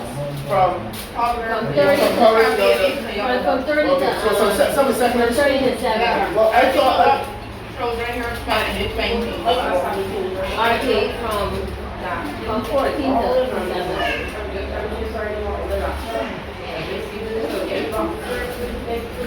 Yeah, from 14 okay, to so 7. you got a diverse audience. This is Yeah. good. Alright, so there's gonna be something here for everyone. Right. A lot of it is targeted towards the very, I would say it's between 8 and 14 in terms of Yeah, presentation. 14 to 7. Right? So, when y'all are ready, we got a packet.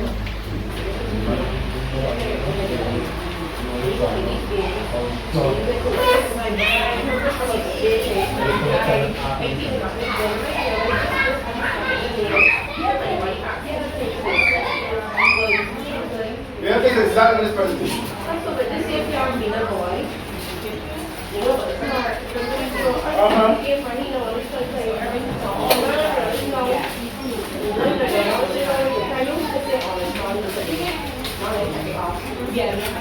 Alright, so what's your name? Simone? Brilliant story. First, where I do my presentations is not about me, it's about who I'm speaking to. And in so doing, doesn't make sense what I say, it's if it connects to you and it helps. So, I love that story. So nothing was real about the girl that got raped. Okay, first of all, you got to be context. It was a story. I didn't hear it was So local or not, because they're No, that happened extended, that happened. Yeah. Yes. Chat groups, WhatsApp groups, IG groups are all playgrounds for people who have non-nice intentions. Alright? And the fact that y'all are parents raising children in a time where probably when y'all were children, your parents didn't have this problem.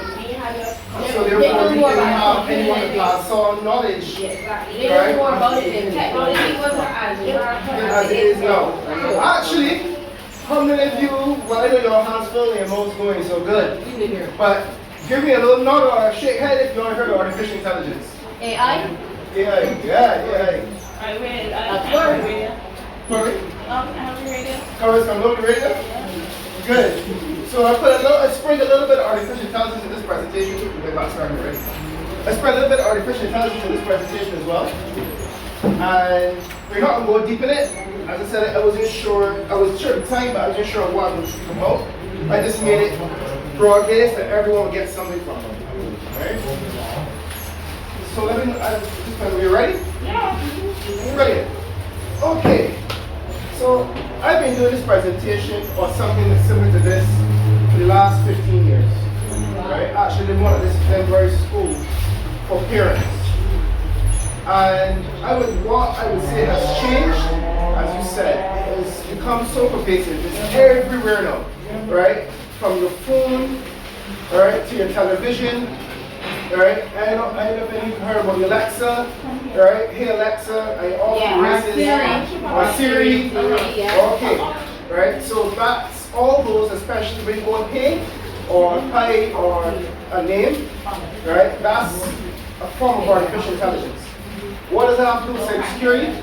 Think about it. If you go and pay, or Alexa, guess what? That must be listening to you. So all the conversations in your house Ain't gonna be hearing, ain't gonna be hearing, right? Same thing I want. Alexa calls someone to them. Right? So let me say that that's your decision, and I'm not here to say what is right or wrong. Right? So let's get over it. There's no right way to go with something. The best way to deal with anything is to get information, and then how you deal with it in your home, in your personal life, is up to you. I believe in giving knowledge. So let's start the knowledge journey. All right. So what are we trying to cover today, right? We're going to try to understand the digital landscape that children have to navigate.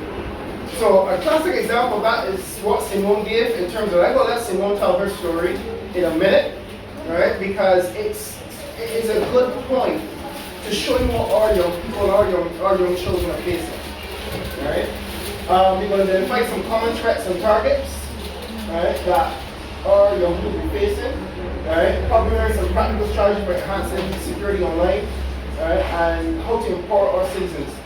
Now, I'm not going to get political, but we're going to have to mention the cybercrime bill for 2 seconds. Alright? So that coming bill has a specific area concerning cyberbullying. Alright? And we're going to touch on it, literally tip on, put in the water, and then we're going to take it off because I stay away from that type of stuff. Right? But we're going to also talk about AI and how we're going to protect our children online and what you should know considering what AI is right now. Like my car, nothing special, you can get it out. I tell people, I make the courtesy of bought my car. And on certain roads in Barbados, the car would break itself. I believe that. Right? On certain roads in Barbados, the car has the appearance of breaking itself. Right? So, that's called lane assist. No one used to work artificial intelligence because nobody wants to take car driving them, right? So to have other words, but it is, if you think about it, that being able to control, a machine being able to control something has to do with the level of intelligence of programming.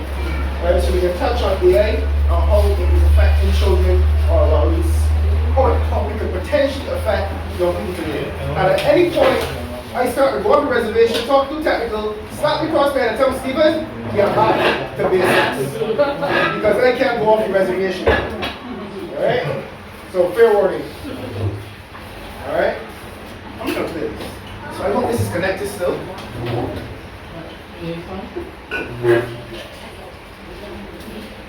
I think it's but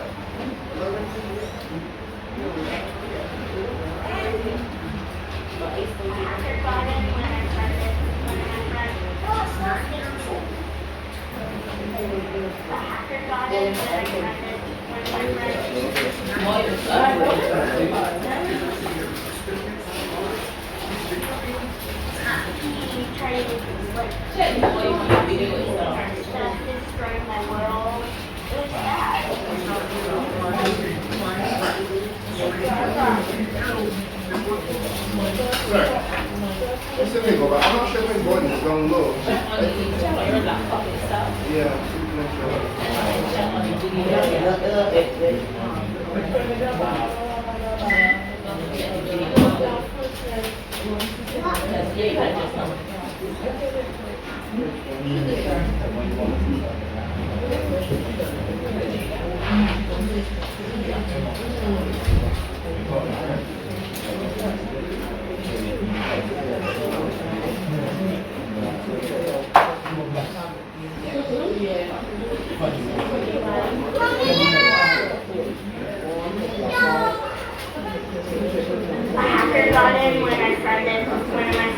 At just 9 years old, Brad already had a scary experience online.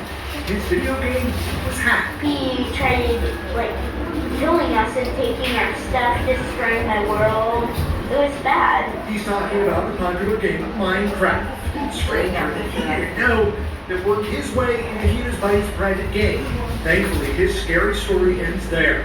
But Federal law enforcement says child predators often use online games as a way in. We need to get the education out there to try and prevent kids from falling into this trap to begin with. Homeland Security Investigations, a branch of federal law enforcement, wants parents on guard as the new school year will mean new friends and new friend requests in the digital world. This is the threat, unfortunately, is very real. The sad reality is there are more leads that come in nationally for child sex abuse material being generated and distributed across the internet than law enforcement is dealing. Homeland Security is partnering with the state's Internet Crimes Against Children Task Force, formed specifically to investigate and prosecute online predators. It's parents that often serve as the front line of defense, a job that just keeps getting harder. I feel bad for parents because once kids are away from home, even if they're at their friend's house or whatever, then you have no control. Guardians are reminded to use parental controls on apps. The time young students spend online, and when it comes to gaming, never share personal information. All steps Bradley and his mom are taking. Challenges they'll face for a few more years to come. Once he's old enough to have the responsibility to self-manage as good as he can at home, then he'll get some devices and some apps and some connectivity. The National Center for Missing and Exploited Children has a lot of information online for how to stay safe while navigating online games and social media. For more information, text the word predator to the number on your screen, 206-448-4545. In Seattle, Sebastian Robertson, K5 News. Okay, so that kind of sets up, what Simone is going to talk about her experience. And my sessions are not exactly we learn from each other. But the thing to pay attention there, right, is when young children go online, they go there with no ill intention. Right? They go there to have fun. They're going to a playground. Parents that carry children to a playground watch them like a hawk. You know where your child goes, they're going down, you look, if they're climbing monkey bars, you watch them from afar. But the strange thing about it is when when children are at home and they go online, a lot of parents sometimes don't have to pay the level of attention because technically they're home right in the city. Now, this might not be a problem or as big of a problem for children that are, say, 5, depending on what you let them do in the games that they play, Roblox. Right? And Minecraft, those are the ones where you target young children. But once the child gets old enough and they can catch the bus by themselves, they not let them come and go, but maybe they're not getting to grandma's house, right? And they walk there by themselves, right? That's where they don't have a problem. Where some very evil adults pretend to be children, right? To lure young people in. And that's where the grooming starts. So they pretend to be a friend online to a child, and then, they get them confident. And then they say, hey, let's go meet up. Right? But don't let mommy know.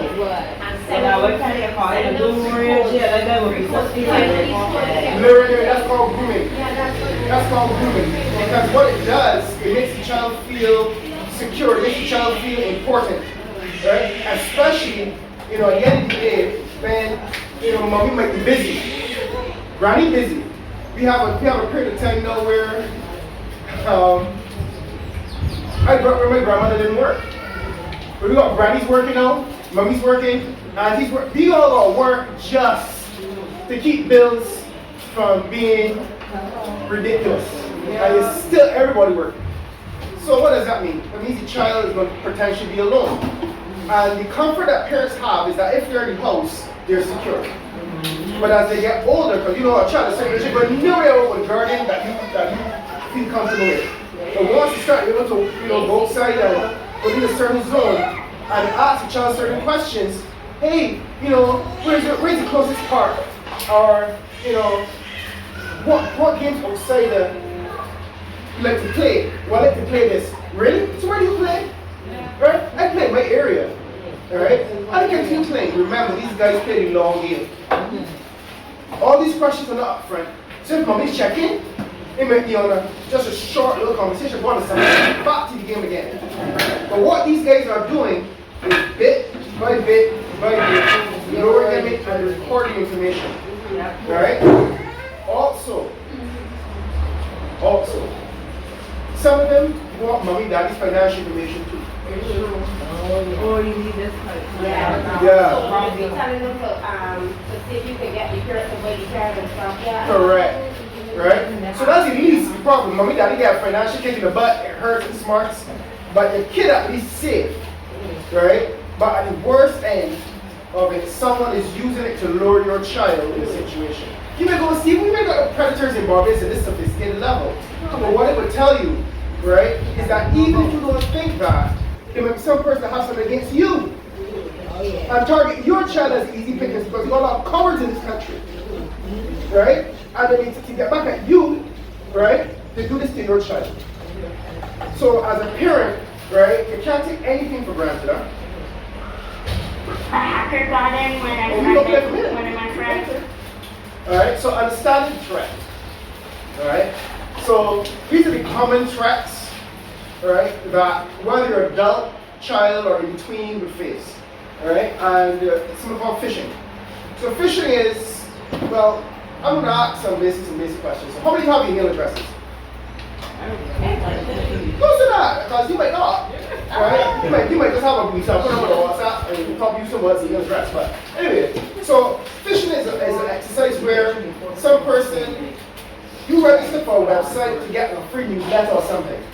That website gets hacked. I know they have your email address. And they're going to say, actually, hey, remember there was something a couple of weeks ago where I think CABC was sent all these emails, right, to tell you log on. It wasn't them? Right. That's called phishing. But them already say like information stating that this is what happened, so be careful. But that's if you read that. That's if you get it. Imagine the person that didn't get that letter yet. And then I get right. But imagine if they got you first, good for you. But suppose you read that email and it looked exactly the email from CABC. And you got enter your confidential information, your username, your password. And all of a sudden, right, you got a whole set of headaches. Right? The other one is exploitation. Alright? So we touched on exploitation a little bit just now, where, take for example, some might not even, give an example. You may say, well, the boy can't roll my child away from me because this house, I got my child watching the hall. But let's go back to your scenario with the video games. Right? If you send me some pictures of you, I give you a free code. If you send me some pictures of your body, I give you a free password. Right? Thank you, I don't believe you. And the man give the body a little taste and say, listen, this is for big. If you send me a picture of your body or your head, just give me a headshot. I give you for 3 days. Now they want a headshot, right? You send a picture of headshot, I gave you for 3 days. Now send me next week, send me a picture of your upper body. You got recorded for 2 weeks. Your child isn't hanging around with that, right? This is why we walk around naked in the neighborhood, right? With a short pants on if he's a boy. And if he's a girl in the house, what's wrong with that? What's that difficult to do? But we as parents, as you always tell your children, do you? I'm saying you might be one parent, or you might be the type of parent that do that. But I can't assume that everyone thinks that way. And I can't assume that even that knowledge you have, you pass on to your community. If not, we will not have anybody complaining about anything they have or anybody complaining about anything like that. So whether I appreciate the fact that you think that way, but I also have to still do my due diligence and say this is what it looks like. But I take your point. Yeah, we shouldn't be doing that. And we should make what our kids do. Alright? But if you think about it, most parents feel comfortable that the child is in the house and nothing can happen in the house. They're under my protection. But no, you say so, right? And you really think about it, you would tell your children don't talk to strangers, right?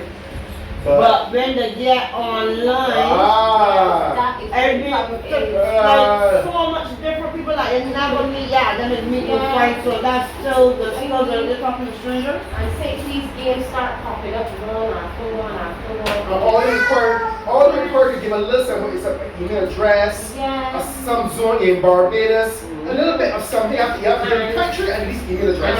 This game being Minecraft, this Minecraft, you know, this game because I had the laptop there and I was using it at uni and then I had my uni classes, so I did it to play the game and then was just downloading different old games and stuff. And then because the day that was there, I heard chuckling every minute. And I saw one of the kids and they laughing at. So I gave everyone no door. But me now, I go on and I peep it over. I never knew that these games had this chat with YouTube. You know YouTube about the chat though, you're watching the thing and you're watching the live and you say chat. And I say this chat going on, but I say these different code names and I was like, wait, who's our president? I said no. And I watch it and when I see something better, I say, well, you let me see this. And I step it on, I click on the counter.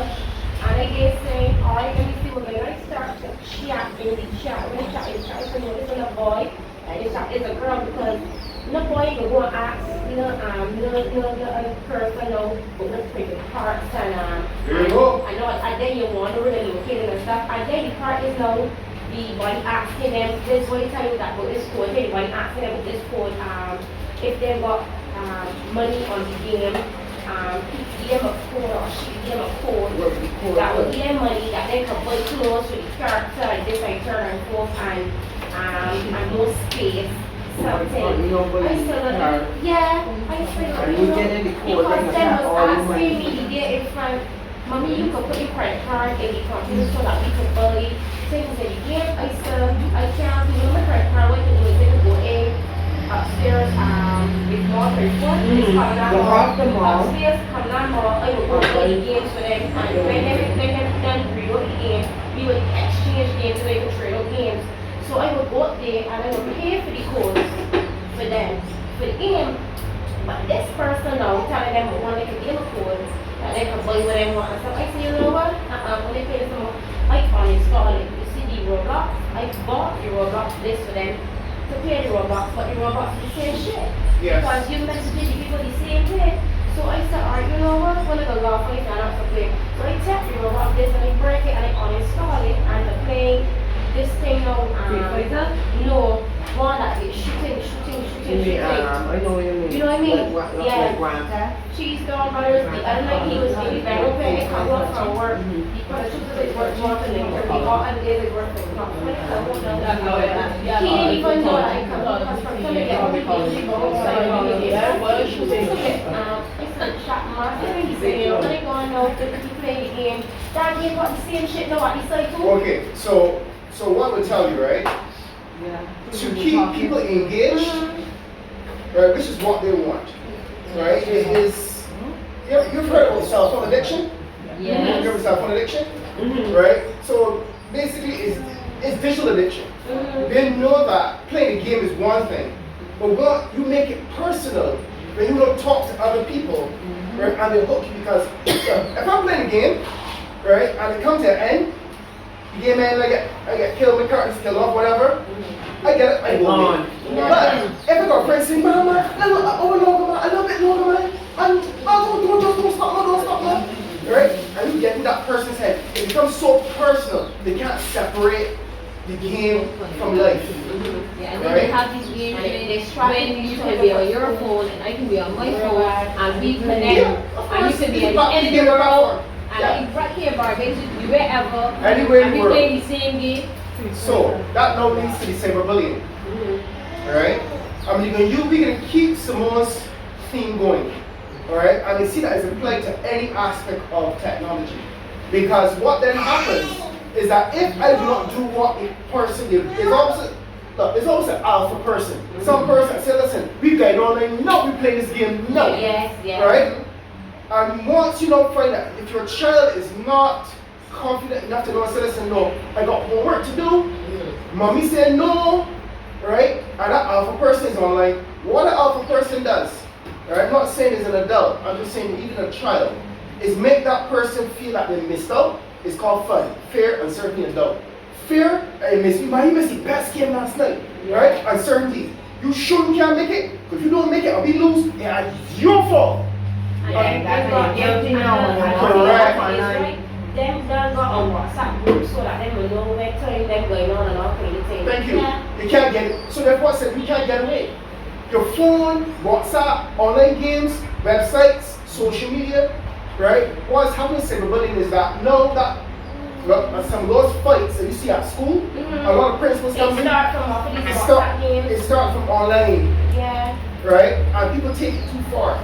Because people take this thing so personally. When they go to school, you will see a girl cover another girl straight in the face, boy cover but what's it? What? You not want to come to beat somebody? Because the fight started somewhere else. Enough of them in the WhatsApp group that play this game that he on.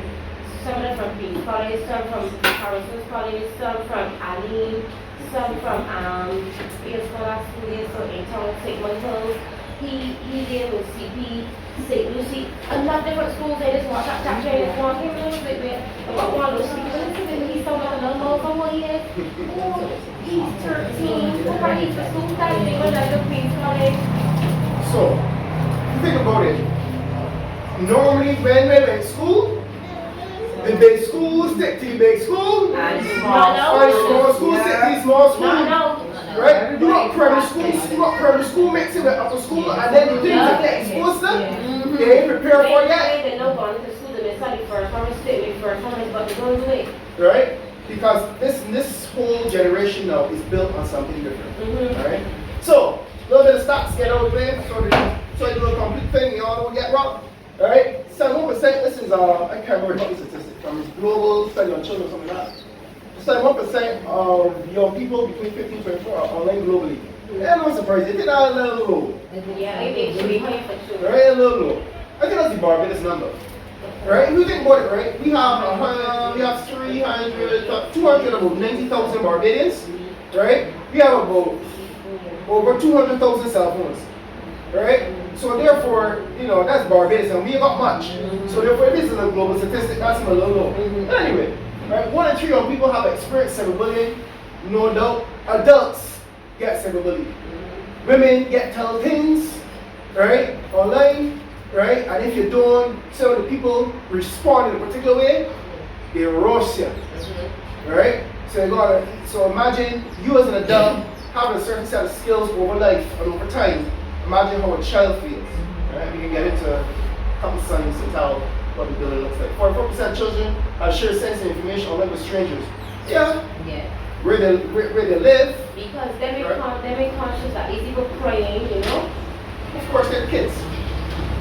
Alright? The importance of digital citizenship. So, I have advocated, we won't write down say anymore. But you see this called digital citizenship?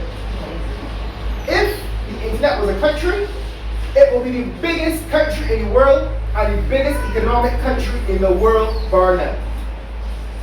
If you want to talk or you want to go and visit your uncle, your aunt in another country, you got to get on a plane and go and see them before the metro. You're able to talk to the phone for 2 seconds, but not $10 a minute. Alright? But no, you can do things online as if you were right there. Right? You take their phone out and you can show their whole house in real time. Right? FaceTime and WhatsApp calling, video calling.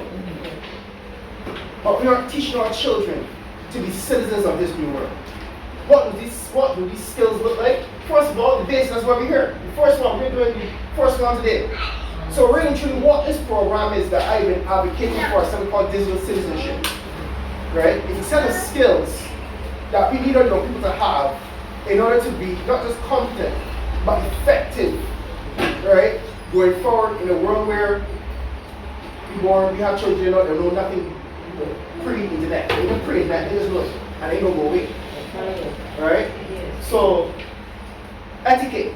And they're going to behave online, right? You got certain dudes in little life, you just gotta slap somebody in the face. It doesn't work with the mother, right? There's certain etiquette that goes with it. So, what behavior is acceptable offline, right, must have an aspect or at least a component of that behavior online. Literacy. I got some literacy campaign going. I wonder how much is digital literacy. Because I can show y'all in this presentation today that y'all gonna freak out. But we can see if you freak out or not, because maybe you ought to be ahead of me.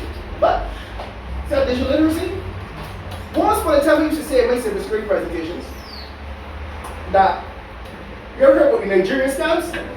Yes. Right? Somebody got hurt $300 million and they can't get it out. And I want to put it in your bank account and then you 10%. Yes. You heard about them scams? Yeah. I don't think any Barbadian really fall for that, but we smart than that. Me tell you, Barbadians are the most untrusting people ever that we know. We take long to trust people. So not many business fall for that. I know some. Come to pay out the money. Oh Lord, mercy, we don't do that. We don't do that. We take it or we pay out. But anyhow, all right. My point is, all right, that we're reaching a point where artificial intelligence has made it extremely difficult because those Nigerian scams used to got worse in English. Right? You said, this body can't speak like English and got $200 million. Nah, they get $200 million to afford some better education than this. Okay. Right? But you put this into artificial intelligence and correct all the bad English. It can do graphics for you, you can make, and that's what is making those things that you buy scams more difficult to spot. Because now the language, now the graphics, now the whole presentation looks so polished and professional. Yeah. Right? You have now to redefine what digital literacy is. Right? Children must be aware of the digital footprint. What digital footprint is, anything you do online more than likely stays online and you probably can't get it back because somebody take a screenshot. You say something stupid, you know, oh dear, I shouldn't say this. And you're going to delete it. But by the time you do it, somebody says screenshot it and share it. Yeah. I've been a victim of that. I said some foolishness online too, I had to pay for it. But if it's a big hard back man. Right? But your child now do something innocently. Should that fall in all of their life? I don't know. Alright? So we have to make sure that they have a good footprint and they actually manage their reputation, because the one thing that once is taken from you, you cannot easily get back is your reputation. Alright? Cyberbullying awareness, we can get to that, so not over that. Rights responsibility. Hey, if I give you something, you have a right to protect it and insure it. Alright? Health and wellness, we touched on that. Your child cannot be on the tablet from morning to evening. They should not. They should not. You know why? One of the studies that they have not done is the study of eyes. What do you terrorist eyes faster? Yeah. Right? Yeah. And then the light from the system, right, also disrupts the brain waves.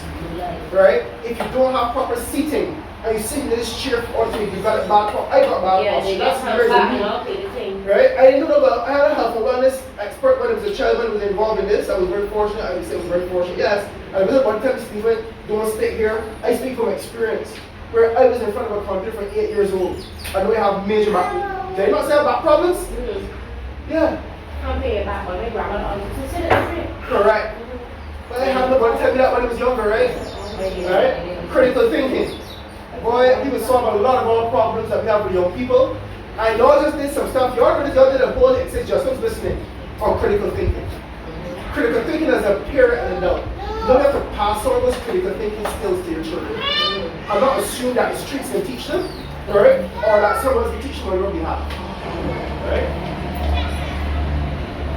So cyberbullying. Now, the reason I brought it up, right, is that it's actually it's against the law now, cyberbullying, but it's hidden in something called malicious communication under the Computers Misuse Act. They have not passed the Youth Cybercrime Bill, but in the Youth Cybercrime Bill they have defined specifically cyberbullying. And it's a person who intentionally uses a computer system to publish or transmit data that is offensive, pornographic, you have to go into what that means, indecent, vulgar, profane, is very broad and very specific, obscene, or menacing of character, or causing such data to be sent for the purpose of causing annoyance, inconvenience, danger, obstruction, embarrassment, insult, injury, humiliation, intimidation. Look, again, that's what cyberbullying is.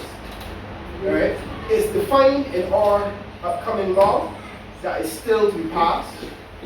And whatever problems that may have arisen because of the debate around it, no one is challenging this. That's why I can put this in here. I'll be comfortable with this. No one is charging with cyberbullying. It's other aspects to the law. So other things will get taken out, but this will remain. Alright? So if the one thing I want you to take away concerning the fact that this is going to be law is what this definition means. And it means something to everyone. You may curse some person online and say them get cussed every day, so let's be cursing online.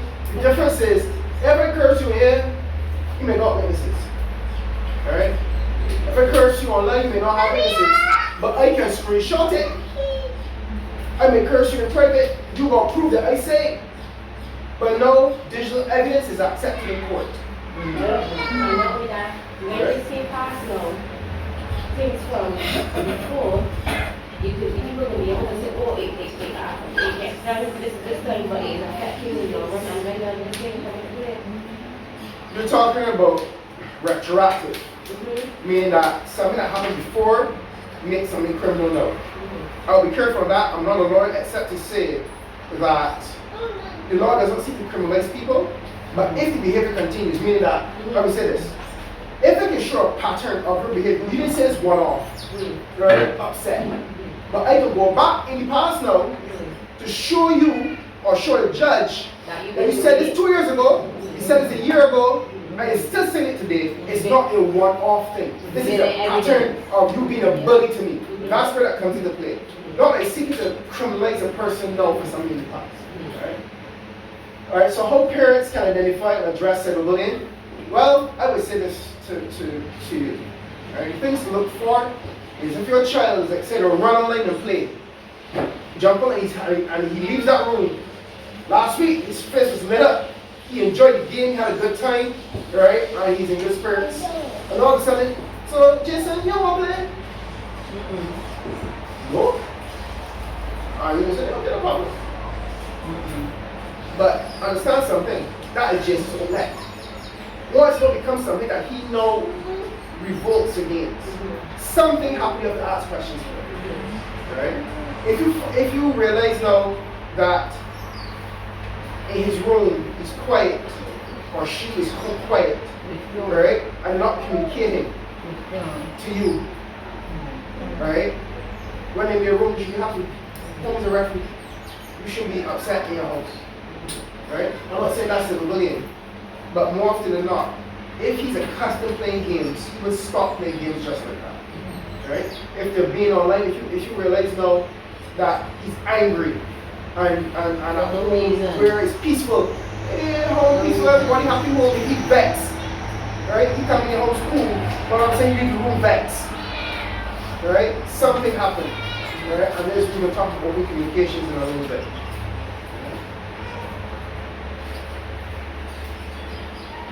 So, for parents who want to, I recommend, and I've been recommending this, something called Custodio. Now, let me tell the adults in here. It is to monitor your children. I said children. Not people over the age of 18. Okay? Right.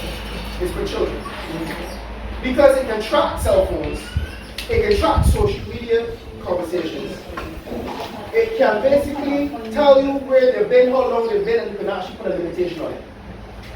So if you know that you want your child only to go on the internet for 15 minutes or hour every night, you may drop the stick because you had a hard day's work. You go into the adult part of the parental part of the app, so there's a parental app. Yeah. You go and say an hour, 6 to 7, shut off. That phone or tablet or PC, you can do nothing else. You can lock off. Right?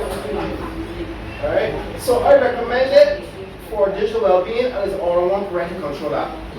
I said that because I went on CBC TV a couple years ago. Right? And an adult called in and asked me, sir, is this so I can track my child's activities? So I don't want she might have been business. What? He basically want to know who you track people with.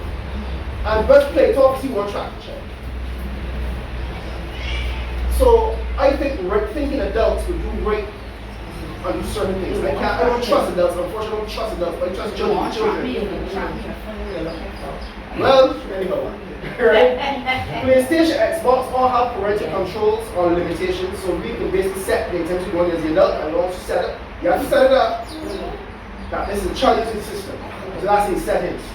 Right? We can put time limits, only so much time playing, both Xbox and PlayStation, both know that have that problem, and limit the privacy settings as well. So get familiar going, you have to go into the settings of the different devices, or sorry, different platforms, Xbox, PlayStation, and look for the restrictions, and normally, as a parent, that's where you want to be. So this plus, so Well, I didn't hear that. So? the first Studio. How does that work? You go to the website, and basically... That's the website right there? Yeah, actually... Studio? No, you can type in studio. Right, It's supposed to be there. That right there.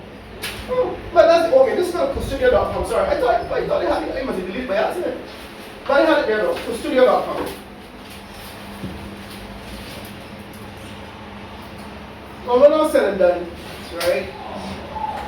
The most effective defense mechanism is you being observant, alright, and teaching your child safe browsing. I know you may not know it yourself, right? But I would also say to any parent, right? Whatever you expect of your child, you yourself have to know as well.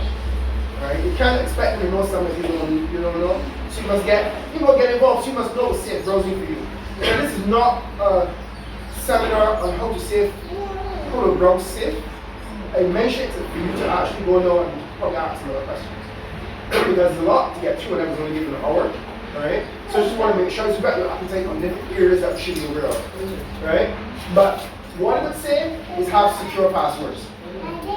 How you do that is something that you know. So I'll give you an example. Don't give me that and use now. Let's go with someone. Right? You should remember your name. So I see SIMONE. Yeah, okay. Alright? So therefore, you want to do something like your Barbadian, right? Okay. So 246, Simone. So 246 are numbers. Instead of the S, you put $sign. Yeah, that would. Right. Hey. Alright? Good. Okay. Alright. And for the I, you put probably exclamation mark. And you spell it in 246 Simone, but you know how you spell it. Alright? So therefore, they don't go and type in your name straight or capitalize S and thing. Don't be so basic with it, right? Make the go work for it, so make it difficult for anybody to guess. Right? So long as a minimum of 8 characters, I'll probably do something ridiculous with the exclamation mark. So there's non-standard characters and use numbers and figures, so mix up a little bit. Right? The role of AI enhancing online safety. So, well, where are we going with this AI thing? So a lot of things we're worried about now, eventually, AI is going to start monitoring these activities. So right now, Simone is worried about her child and the different things he's exposed to online. Where I see this technology going is not quite there yet, but I use the opportunity to log into my system and show you some artificial intelligence stuff. But where it is going to eventually be going, probably another 2 years, is that it's going to start monitoring chats for behavior.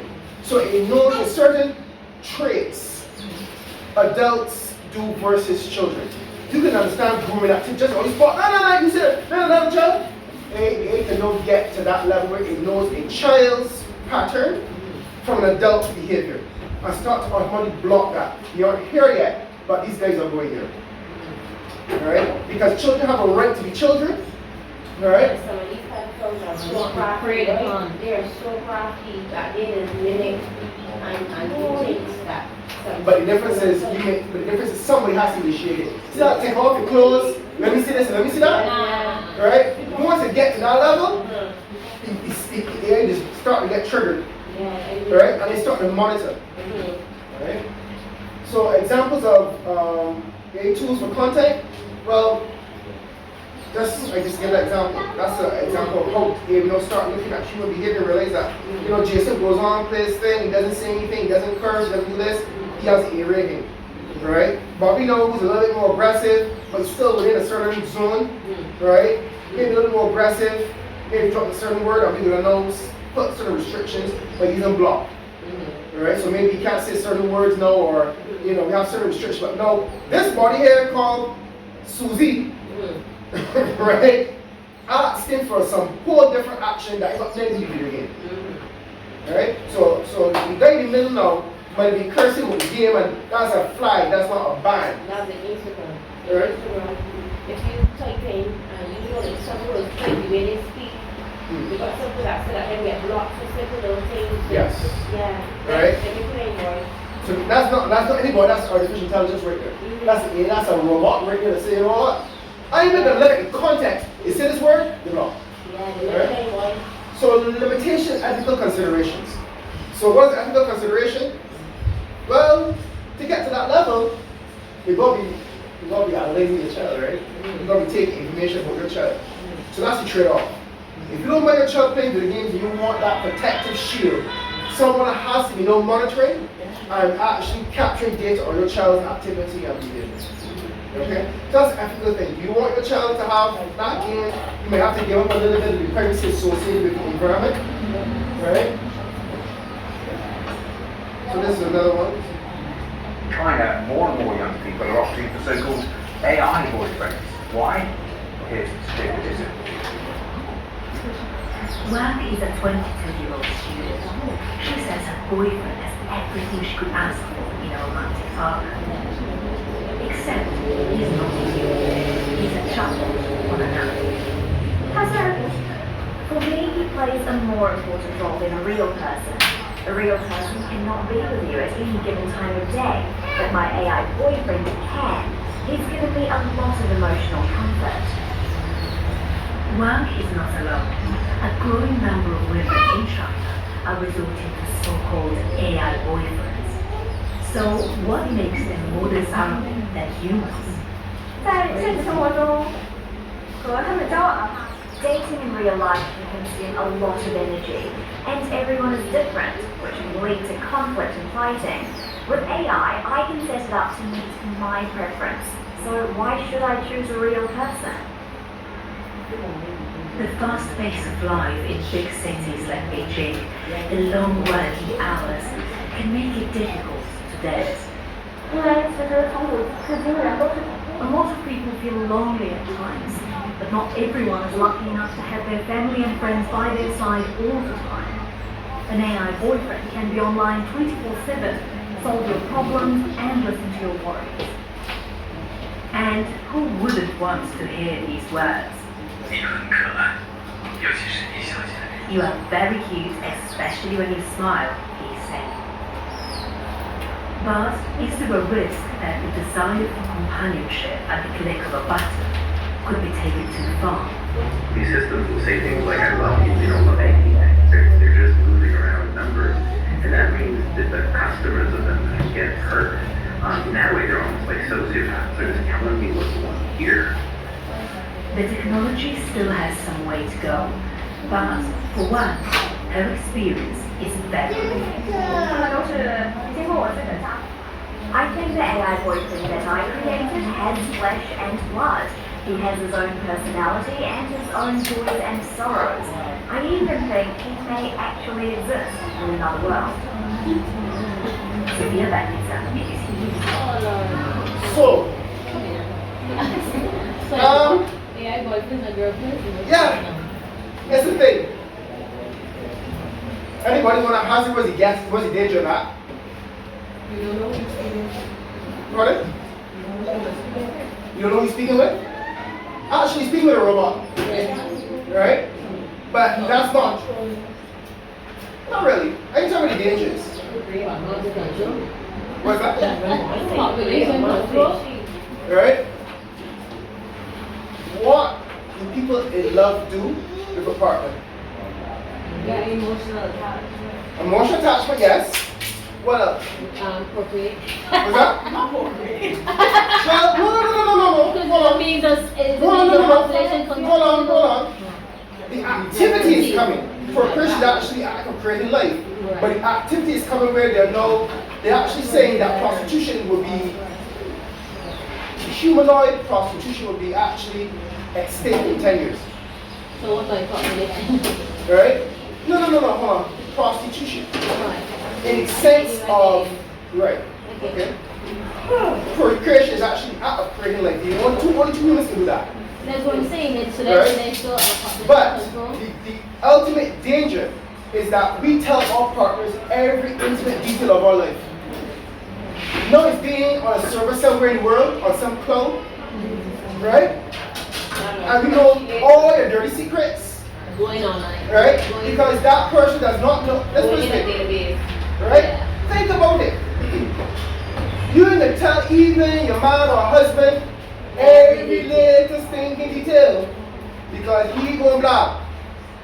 A lot of people don't realize that it is black even more because somebody in the background able to read and interpret that data. And they can sell that information. And that's how, and remember, I tell you, they just love the word hobby class.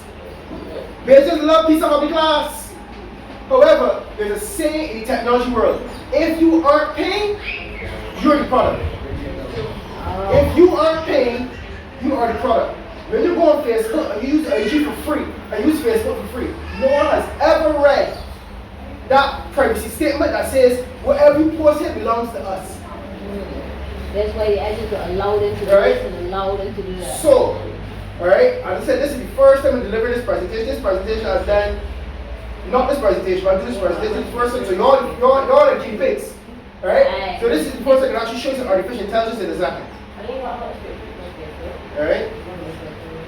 So, social media and privacy, which is critical. So this is the word if we want y'all to take away anything, take away this one. Alright? Now, the first one is age restriction. Right? Now I don't know, right? Welcome, Ms. Nathan. Right? Right?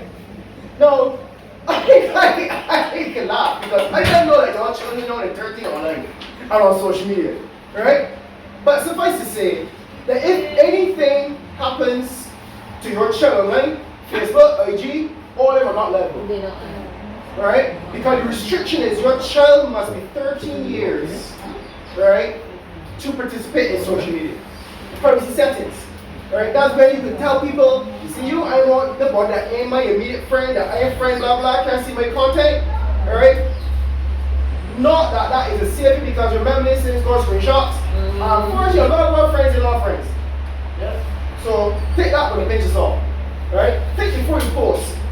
Especially young ladies. Oh my God. We live in a TikTok IG generation where we be shaking a lot of things. We be shaking too much. Right? And shaking with no clothes on.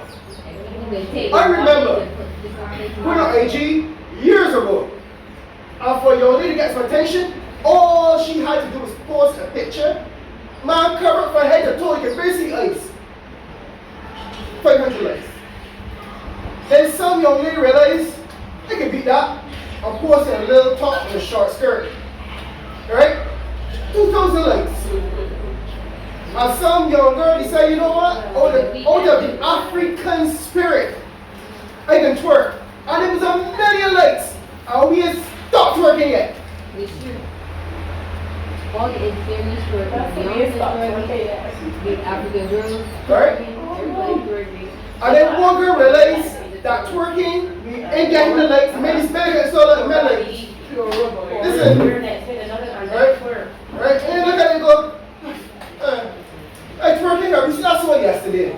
So they realized, you want to twerk with a bikini on. Right? I ain't gonna bend over, I ain't getting no further than that. And now 2 million likes. And guess where it's going? It's a race to the bottom. So much so, a female running for North Carolina's Senate seat went to the beach and twerked as her video for her promotional campaign. You saw that, right? Right? Hold on, there. Right? Celebrating awareness. We went through that already, we're not going there. We went through passwords and account management. I would say right now this saved me. Have you heard of two-factor authentication? What social media, IG, remember this. The number one thing happening on social media right now is that people, even think it happens to any too, right? Where once you become a politician, you probably go a little forward, like an engineer with somebody, they try to copy this person because everybody wants to follow these people. So they clone your Facebook or social media profile if you hope that they can trick you into liking them, and once you like them, they start a conversation. That's like Eddie, Edward, they're talking to you, right? And then they start asking you the same thing to do to children. Because why you guard them? Because who, Edwin or Lil Rick talking to me, this boy talking to me. So you guard that down because this is what you want to do. Whoever you want to talk to Edwin or Lil Rick, ever since. Whoever your fantasy is in Barbados, right? And all of a sudden, they start asking them same questions in a different way, targeting you to give up your information. I would say to people, right? There's something called two-factor authentication. Look it up. What it says, most people have cell phones, right? What it does, you have to put it using a password, you're on social media, you're going to log on. This one asks you before it goes in and gives you access to your account. It says we've set a code to your mobile phone. Yeah. Right? Enter this code. It means that even if the criminal knows you're using a password, they don't have access to your mobile phone, that code that comes in. So they can't get access to your account. A lot of the reason why these accounts are hacked is that they don't have that feature turned on. If that feature that is available free to everyone, there's no cost to it, was turned on, a lot less accounts have been hacked. Alright, so these last two slides. Alright, it's a little annoying sometimes. I understand. It's not easy. Oh, it goes to your phone. Yeah, so I just gotta make sure that that will phone normally, like make sure that that's turned on. Okay. Alright, that should be able to transfer a little. Anyhow. So, encourage open communication. Look, let's face it. A lot of parents, they get overprotective, and they see some stuff. Not my little girl, not Susie. She would never say that. Not Susie. You want some what's child? Children will be children, right? But encourage a safe, non-judgmental space unless they really do something that you really got to punish. Right? And you want to create that space for a couple of reasons. If you look, now what the mother says to anybody, right, is that she learned from you. I didn't tell this. Whatever you think you know about the internet or social media, child no more. For sure. Right? Whatever you think you know, your child no more. Right? You got a life and a job to do. Never gonna do it. Right? And the number one thing that got parents kind of like say that as in, I know you just saying just on this thing, right? But I really don't know what you mean. Is the emojis. And the emojis are code words. Yeah, the code words. Right? I have a link for you. I have a link for you for a parental site that tracks that sort of stuff in code words and that sort of stuff.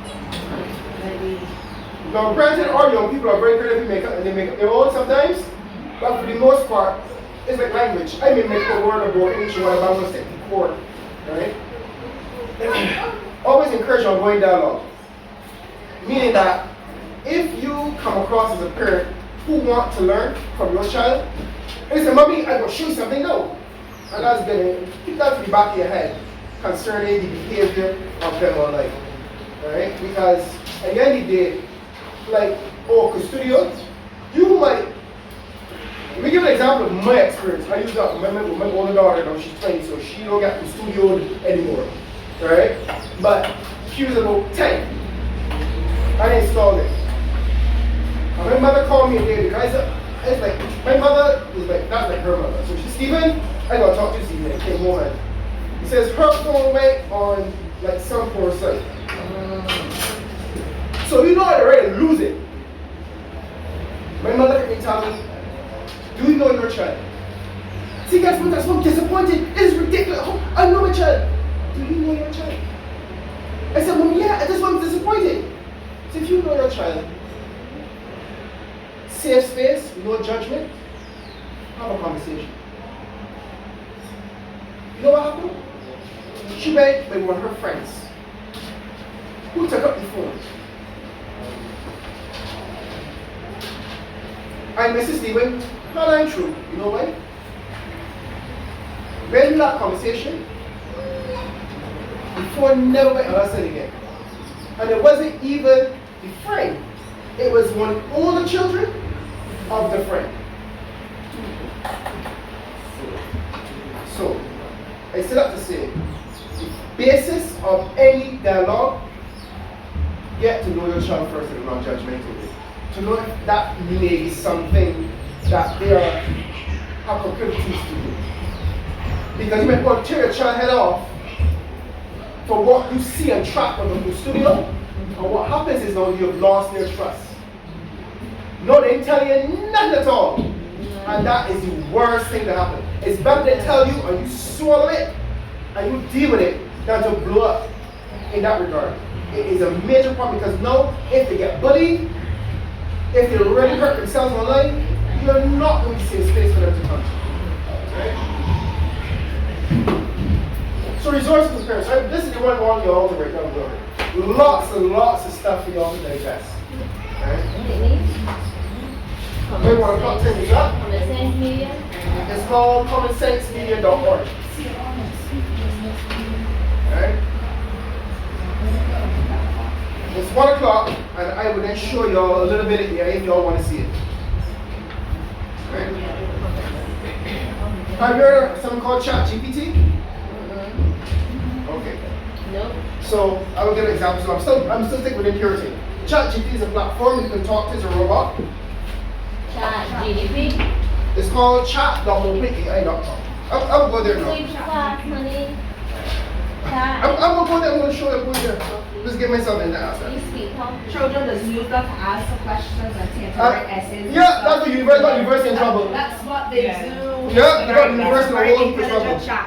Yes, you can ask any question and it can tell you. You can ask them to I work. think something a whole paper you read. A whole area is scroll. And whatever, however you ask it, you can put in the details of So that's how you want to right now. and it will literally do everything that you just asked for. Wow. You use it? But of course. ChatGPT. See all. Right. I get message you when I get home. ChatGPT. GPT. So this is it here. I trained one of the sessions on, you can see it now, on Barbara's data privacy app.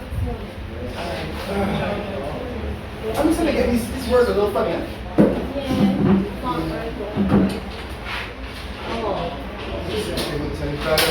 I'm not going to take very long.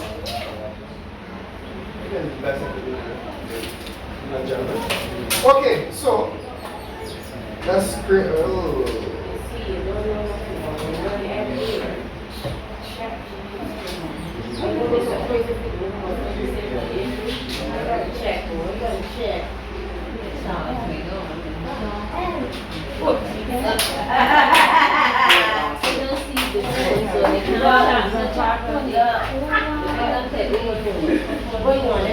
Okay, so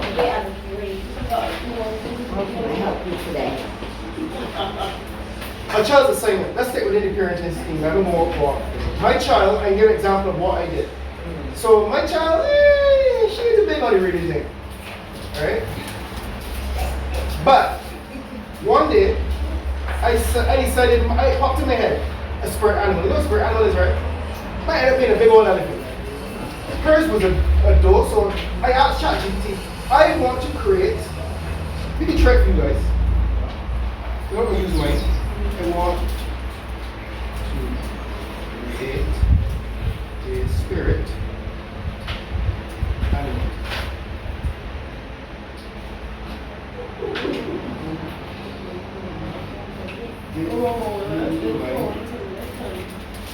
By asking 4 questions.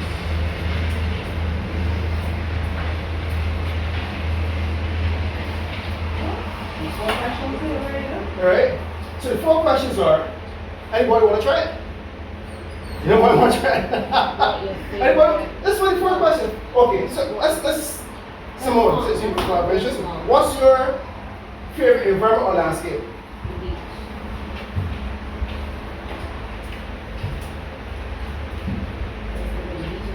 Alright? Which qualities do you admire most in others?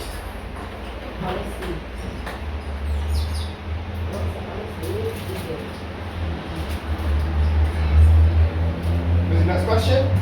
What aspect of nature resonates with you the most?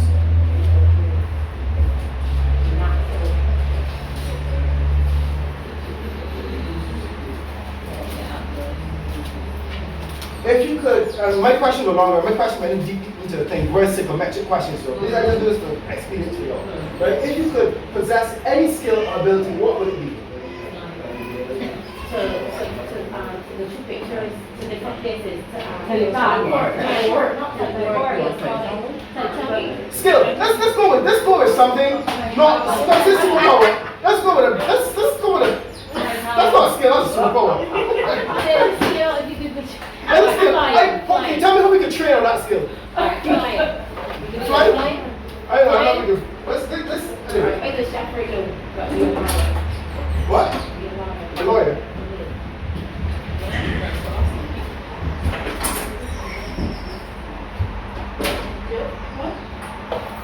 Listen, so the beach is your favorite environment, and dolphins are often associated with this. Honesty is a key quality for you. The dolphins are known to also the same you're a dolphin. Right? Intelligence and playfulness and honesty in their interactions. The affinity for nature and outdoors aligns with dolphins' habit and lifestyle. Alright, so basically, your spirit animal, the dolphin, qualities such as intelligence, honesty, confidence with nature, and effective communication, all which resonate with your answers. So, I did that for me, her mother, alright, her grandmother, and then tell it right here a story on dolphins. Well, for me, so my spirit animals. So.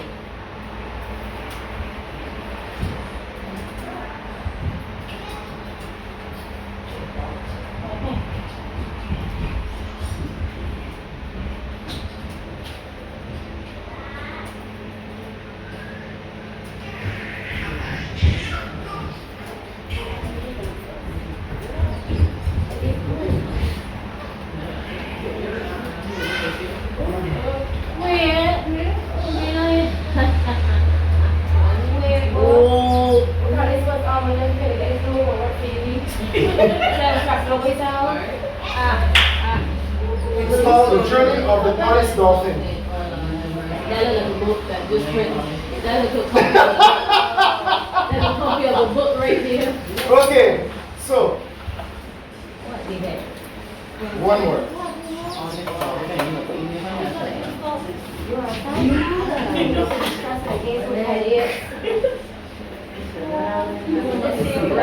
Hello, ChatGPT.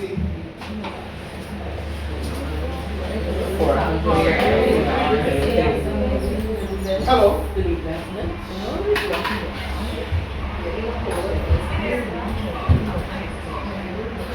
I want you to tell me a story about a dolphin that we can talk to my children about.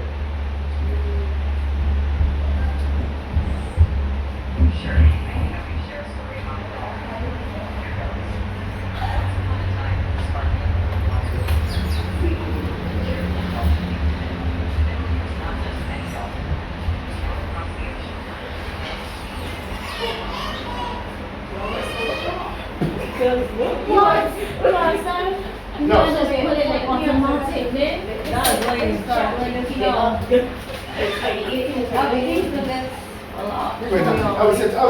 I would say it broke the skin, it broke through in about 2019, 2020. 5 years ago. Okay, so here's the scary bit. I don't want to leave on the scary bit. But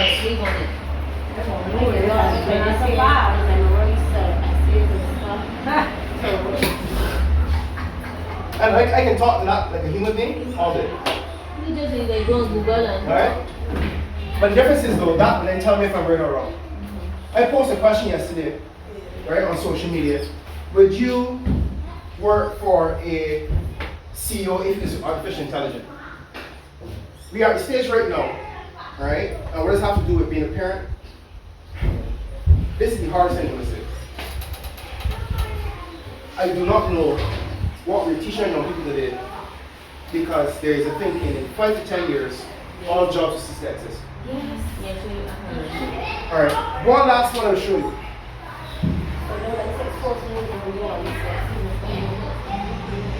Yeah, I'm trying to remember. They have some that robots actually come and deliver food and tend to you and talk to you like, what if they would do? It was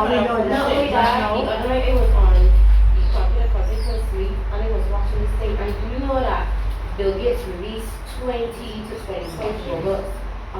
talk to us and they didn't know because it's actually you No, let's not go. That's speculation. This where we are at right now. This is I was very Optimus Prime.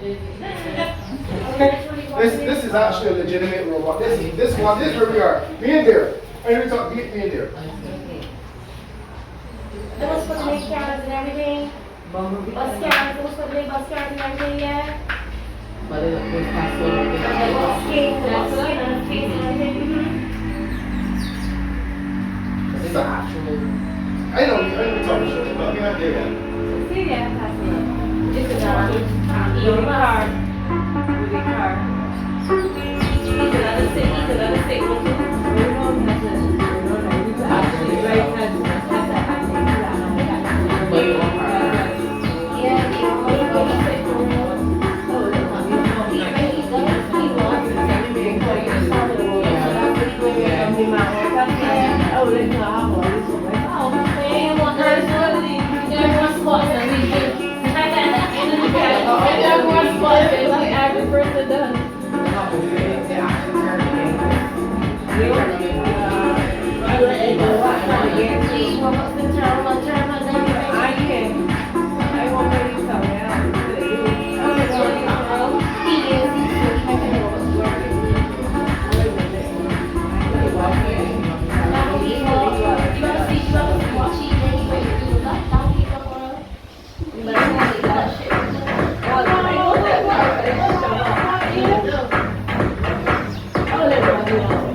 Alright guys, that's my time.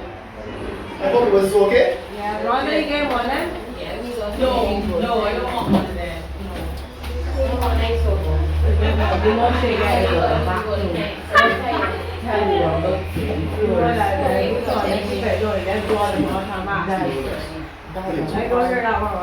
It's brilliant. Oh my gosh. Listen, you just taught me so much. I'm going to change. English children know where it means. Because I'm not very confused. Doing myself. But thank you so much for, on behalf of the whole class, for a very wonderful session. Giving me so much food for thought. I don't know where to start to tell the truth, but thank you so much.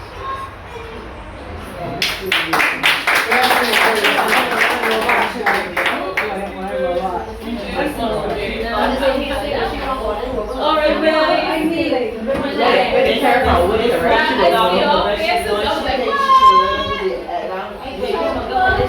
Yeah, GPT chat. I know. But you know where they're going at church. See that classes that we gonna be going with these second class that we gonna do? Yeah. You start to keep but you won't work in. Miss Richards is here. She's been here for a little while. So let me just tell you guys that, as you already know, we're running behind time.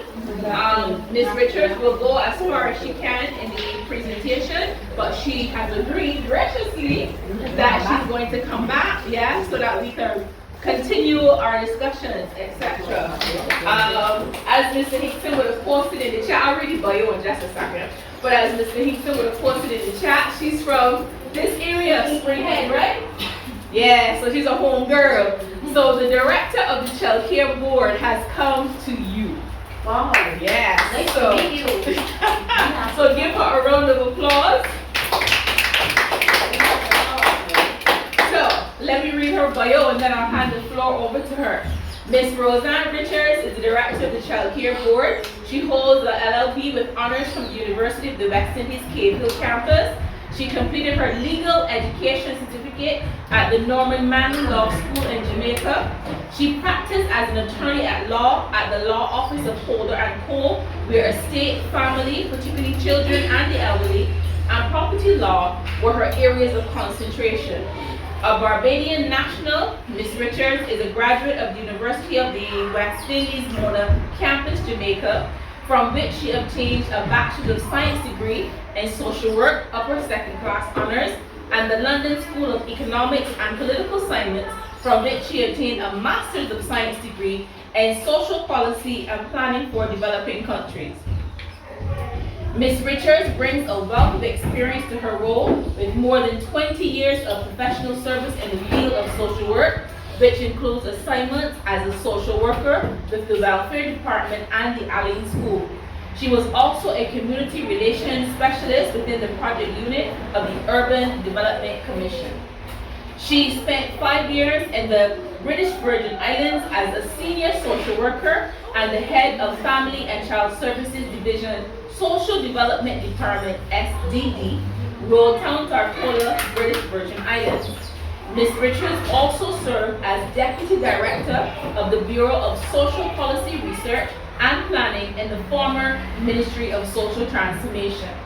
Ms. Richards has been a part-time lecturer and tutor in the Department of Government, Sociology and Social Work of the Faculty of Social Sciences, Cave Hill campus in the areas of sociology, industrial sociology, Caribbean social problems, and social policy and planning. In addition to her professional career, Ms. Richards is very passionate about enhancing community life and providing much needed support to those in need. As such, she has given yeoman service to a number of charities and organizations. She is also a board member of Paradox and is a regular facilitator of the parenting class implemented by Paradox. Committed to continuing education, Ms. Richards has completed several training and internships, including an internship at ILO in Geneva, Switzerland, and a workshop on designing and implementing public education and engagement campaigns implemented by the Caribbean Court of Justice as part of the Judicial Reform and Institutional Strengthening Project. Ms. Richards is a devout Anglican with hobbies of art collection, music, and traveling.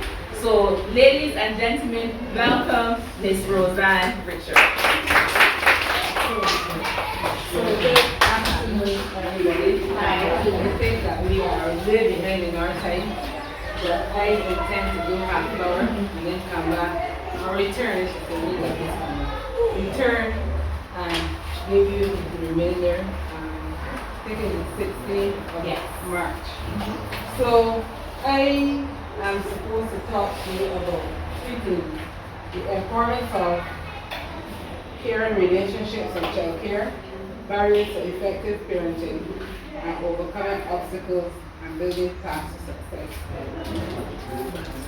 Because we're only going to be doing half number, everyone wants to start with the three. I want to continue why I was overcoming this because that flows right into what I'm going to talk about. Because he was talking about the internet and cyberspace and cyberbullying and that type of stuff. So nobody decides that you're going to be a parent. All of us as adults, we know the importance of sex. We like to practice it. We enjoy it if you're doing it. And if you plan to have a child, once you're having sex, what happens? So starting from that premise, when you're doing it, you don't normally think, oh, well, if I become a parent, this is what happens. Because you're enjoying that moment. So when the child comes, you have to prepare for that moment. And most of the times, that moment is not in your brain when you're enjoying the sexual part, the physical part of the sex. So once the child comes into the world, after you've enjoyed the sex, you can become a parent. But you're not a parent by yourself because you didn't bring the child into the world by yourself. So the other party has to be a part of the process. Agree? Agree. So therefore, when you engage in the sexual act, always have at the back of your mind that two people were involved in this process for this child to come in the world. So when the child comes in the world, it can be a one man or a one woman show. Now it can be a show where even if you're the father breakup, that's the end of the father's life in the child's life. So, you know, you become a parent and only when you die, you don't have a parent. No matter how old you become, you look at your mommy and you call her mommy or daddy. But until they leave this earth, you don't call her anymore. So it's the same thing. When you bring a child into this world, you must be prepared to do all it takes for that child. And the first and most important thing is caring for the child. So from the time it is within the womb, until it gets into the world, and until either you die and pass on, or the child dies and pass on, the term parent is there, but you have to care for your child. Care means providing emotional support, physical support, health support, food, shelter, everything that child wants, you must be able to provide, not by yourself, but with you and the father. So even if the relationship breaks down, the father still has a part to play in the child's life. But when you begin to care, it means that you have to be there for your child, and your child should be able to come to you anytime, and you should be able to put aside what you're doing and listen. Don't turn him off or turn her off or shoo him off or shoo her off. Because when you do that, it creates a little challenge. And as much as you don't think it will create a challenge, it will become a challenge. So you must be available at every beck and call for this child that they're not supposed to come into the world. You are enjoying yourself. And while you're enjoying yourself, this thing happens. So when it comes, enjoy that too. It's true. Don't neglect your children. Otherwise, I will have to put on another hat and they will come near my colleagues and get you. Possibly get each other too. Anyway, so caring is very critical and it starts from within the room. So when your child comes into your world now, there's some processes that you will go through while you're pregnant. You go to your private doctor or go to the health clinic. So once you go through that process, you are given advice and instructions on what you should do and what you should not do. And I would suggest that if you go by yourself, you can bring your child to work by yourself. The father should be going with you at some point in time, if he's available, or most of the time. So once you get through that process of carrying the pregnancy from the first week up to the 36th or the 37th or the 38th or the 40th, and the child comes into the world, that is when most of the harder work, because when you're pregnant, you're doing everything to ensure that you have a safe pregnancy, you don't fall, you don't sleep properly, you sleep properly, you don't abuse the substances, you're doing everything to make sure that when this child comes into the world, he or she is safe. So the child comes into the world. So from birth, day 1 up to whenever, you have to care for this child. So I'm going to give it the first 18 years. So the child comes into the world, and while the child comes into the world, after you give birth, you still have to seek medical attention. You still have to go to the doctor or the polyclinic, because there are certain things that must be followed through to ensure that the child is developing as he or she should along the developmental path. And it is only when you follow your health visit to the doctor or your pediatrician that you will know from what they're saying to you. And based, well, if you're a first-time parent, you might be able to look at what's happening with other children around. If you're not a first-time parent, you'll be able to compare. But it's not safe to compare, because if one child talks at 6 months and another child don't talk until 9 months, you begin to get worried. So bad comparisons are not good, but positive comparisons are good. So once you're getting advice from your pediatrician or when you go to the clinic, they're telling you what to do, and you will see the trajectory whether your child is developing as he or she should. So anytime that you recognize that your child is not developing as he or she should, your first and foremost thing is to seek professional help to get to understand what is happening, because you don't have the answers. You're not a pediatrician. You bring her into the world, you bring her into the world, but you don't have all the answers, so you have to seek professional attention and get some help.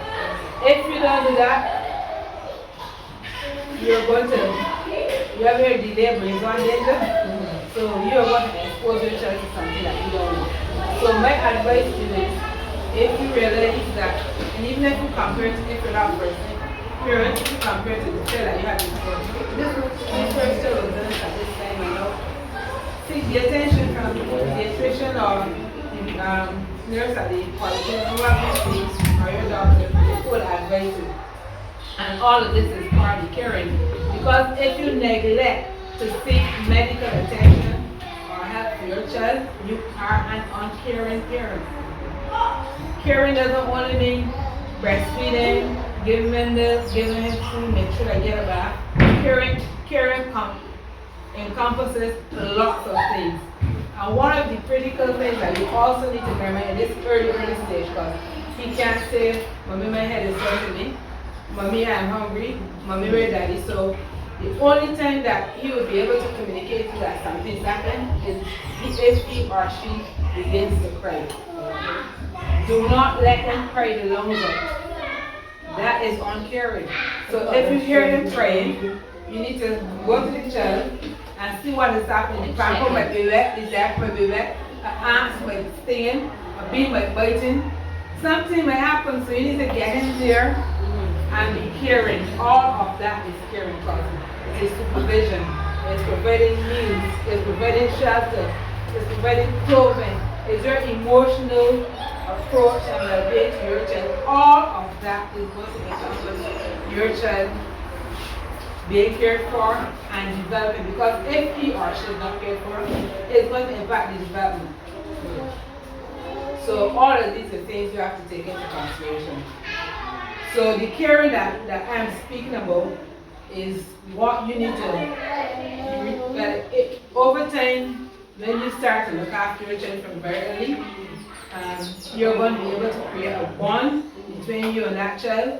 And from as early as he can speak and say things, he'll be able to communicate with you or his father or whoever else is the caregiver.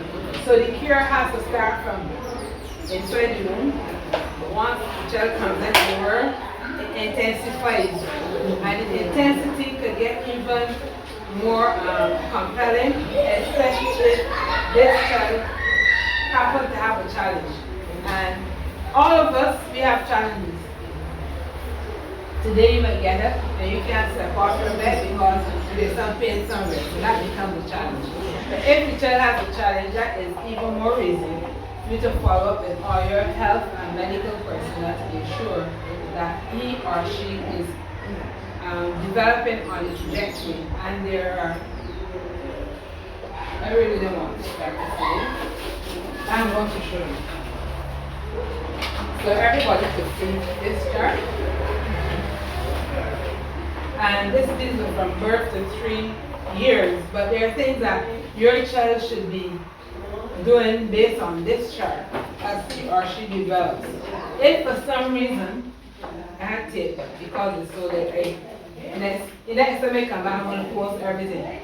If for some reason your child is not able to do these things, it is not a cause for concern, but something that you should discuss with your pediatrician or your medical practitioner or the nurse at the polyclinic about what it is. And this is from birth to 3 years. Sometimes when a child reaches between birth and probably 6 or 8 months, or when he or she starts to speak, they develop their vocabulary very early. They will say words like mom and dad and come and buy and all that. But those sorts of things tell you in terms of speech whether he or she is developing according to what the developmental stages are for that child. Another thing that you should also take into consideration, because again, we are not doctors. So you might be, once he or she begins to speak, you might be calling him or calling her and you realize that they're not responding. That should give you an indication that something might be wrong with the hearing, and so that when you go back to the clinic, you could talk to the nurse or the doctor about what is happening, and they will be able to refer you. Because they're not specialists, they call for specialist attention, they might be able to refer you to have an assessment done. Or even if it wasn't picked up at that early stage and the child comes into school, 3 or 4 or 5 or at the nursery, again there are provisions where the children can be assessed for these types of things. Another thing that you have to look out for, and this is all to do with hearing, is to realize that for some reason he or she is watching television and for some reason they squint if they can't see properly. Again, that's something to indicate to you that something like wrong with the vision, or you might be throwing a ball at them and realize that they're not catching it. It isn't that they don't know how to catch, but they're not seeing it when they leave my hand to come to you or your hand to go to them. So these are things that you should pay attention to early. But if you refuse to care for your child, if you refuse to bond because the bonding will come because of the type of care that you meet up to your child, obviously you're not going to pick up on these things. So that is one thing. Those are two of the critical things that you need to know when the child comes into the world, when you give birth to the child, because when you hiding away all the time from this brightness. When he or she comes into the world, these are some of the things that you need to pick up or look out for. Sometimes you don't pick up every day. You might take your child to nursery, or you might give your child a family friend or relative, and they might be able to say to you that I noticed this or I noticed the other. Don't get angry or maybe trying to go my child for you know something. Don't go down that road. Listen attentively, observe for yourself, and if you realize that there's merit in what was said to you, again, as a caring parent, you're going to seek the attention that you should seek so that your child will be able to get what is necessary. Because at the end of the day, all of us want healthy children around us. But health is something that is just going to happen overnight. The child comes into the world, how he is fed or she is fed, how he is cared for, how he is loved, the type of quality time that you spend with him or her, all these things combine together in the caring that a parent should give to the child. And this is what the child is expecting, because the child has to come in the world. So he expects when he comes into the world, she comes in the world, my mom and daddy is going to look after me. And children nowadays are very, very sensitive and sensible. So if they're seeing things happening to their friends at school, they're very fast to compare. And I know that just now in the last section, all of us have our children exposed to either a tablet or a smartphone. The tablet and the smartphone must not be the parent, the caregiver, or the carer, or the supervisor. You need to take on your responsibility. If you don't set timelines for what they're doing on the phone, if you don't have your phone set up in such a way that whatever they're saying, you could get some idea that they're not on what you're supposed to say. So you must have your phone or their phone linked to your phone, otherwise you'll be tricked. They are very smart. There are things that children could do on the phone that, I don't know, some of us adults, we're not even there yet. But they just play with it and tutus there rather quickly. So we must be ahead of them. Even those behind with the technology, they are ahead of us. But to link the technology to the supervision and the caring, you're not to give your child a smartphone or a tablet and let them have it from dusk to dawn, and you're not looking at them. You're even saying, you don't come off the phone and get some breakfast. You're not going to come off the phone.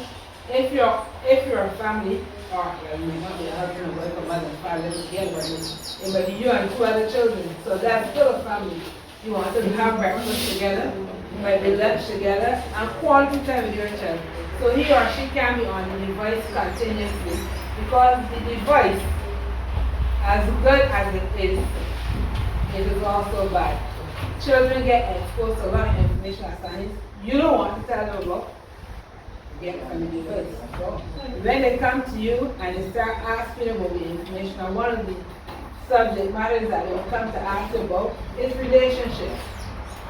When I was a child, I'm sure that at 8, we didn't think about boyfriends and girlfriends. But I'm here at 8 years, don't talk about them little boyfriend and them little girlfriend. We must be on top of things, because they're getting all the information in the press of a button. They have everything at their fingertips.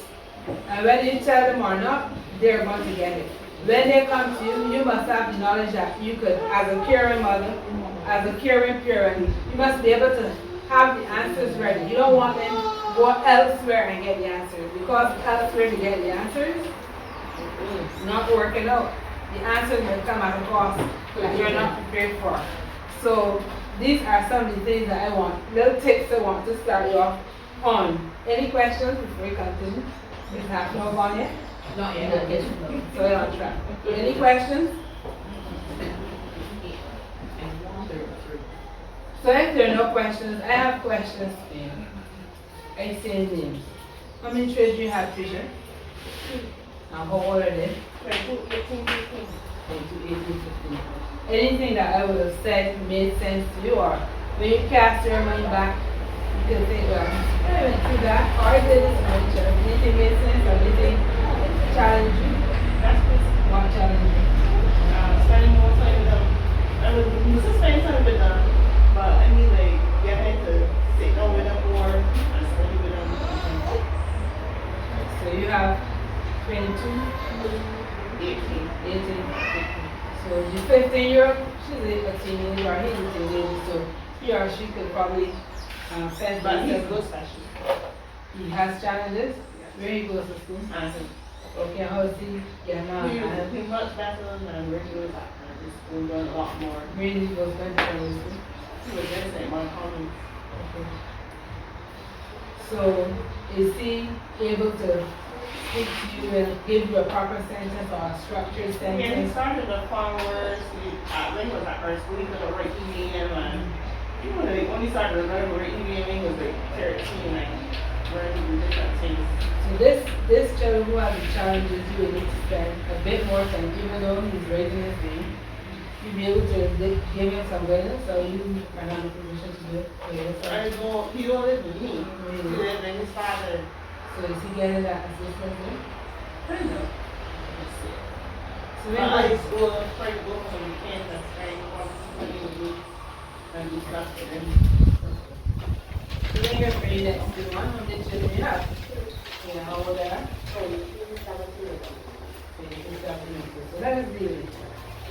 Because when I look at 2017 and 2, what you were doing in 2017, 2017, at that time didn't have cell phones, tablets, or anything. The 17-year-old would have fallen on the tablet probably just a year before the purchase school start getting these tablets for the Chinese and stuff. Don't call me because I mean, you still got to call me. You still got to call me for the tablet because everything you get the tablet, every you get it from me, you put it so you still got it all for the turning thing and put it up. Start to get away from me studying the stuff. So the 2-year-old now. What? Where is the 2-year-old? At nursery? She was at nursery at first, but she moved because she was going to nursery and so like every day she come back home, these things on Wednesday night. One particular day I went up there, like I just had to Where do you live? in St. James. Where's the kid there? In Arizona. Right? So they were nursery and went to facility. So I went up there and went there. I didn't like serve here in the IC, so I just had a lady I transferred from I don't know anything from there yet, but So Hansville is too far for you to get? yeah, because I used to get up at 5 o'clock in the morning. I used to get up at 5 o'clock in the morning, so when you had a 5 o'clock? I used to work at Stanford on chef. Never? Then go home time for the time that you know. That's the kind of feet talking like that's one if they say to work for me, it'll be good. So now that she's at home, the 2-year-old, who's, I just leave her with me. so that's the woman could offer the stimulation that she would get within me. She's good because like she's been here there with her and babbling. She's saying one word and she's doing things like what for her like doing a lot of stuff and she learned up the things from the same lady and stuff. But my thing with her is that I would like to talk more. Where is the father of this 2-year-old? He at work. I used to work evenings. I know that we have to work after that, right? But if you go to work, both women, and not have time for her at all, because we have to get back at work, you're going to call and you can't go parents because she's going to be neglected at some point, and her development is going to be impacted. So, I'm not telling you to leave your job. Have a discussion with her father, and the two of you all try to work out something because She needs stimulation and to be in a place with peers, her peers, other 2-year-olds or 2+, so that at least her development and her stimulation can be met. So think about it. How long should we go to the nursery? How long are you looking for the nursery? Just a month. So then about any other nurseries though, so I feel that she could go. I get emails from the office and some person, I emailed actually, and the person had called me back and they were telling me that to go around certain things, but it's still in the time for me to get her, because shopping service can't take us an early. If we could get her there, we already open back up, but just finish work at 13. But it just needs to get she did. So when you talk to think about it, you have some more, it's like a lot of fun. Right, but when I first came here to the seminar, I was telling them that I come to the seminar not only to do the thing, but because I might change my job. Because when I had my boys, I was able to take care of them. I go to school, I must stay in school, and then when they went to school, my son is with Eagle Surgery or CP. And when he was Eagle Surgery as well, I was learning. Yeah, so then come back to 16. Alright. So Alicia, you're next. How many children you have? 3. Ages? 18 and 15. You want 18 and 15. 18 finish school? Yes. 15 years she going to school. He going to school. Yeah. How are things going? Anything that I said in terms of being a caring parent? He has devices. No, at a certain moment. He got me also devices from last year. Children last year, and I got him in December. That's the very much devices. Let him be in technology world. I heard both say. I heard the farmer presenter, speaking about all these games and the groups and the games, and they have everything zoned into that. So that they can't zone out. So the action that you took is your intervention has been useful because we need to get upstairs and get some fresh air and play. But the 15-year-old, I noticed that some schools, they're sending the homework to the devices. That doesn't happen. That has happened, but when now, you will use my laptop. Yeah. So you're in control. Yeah. You're a caring parent who's in control.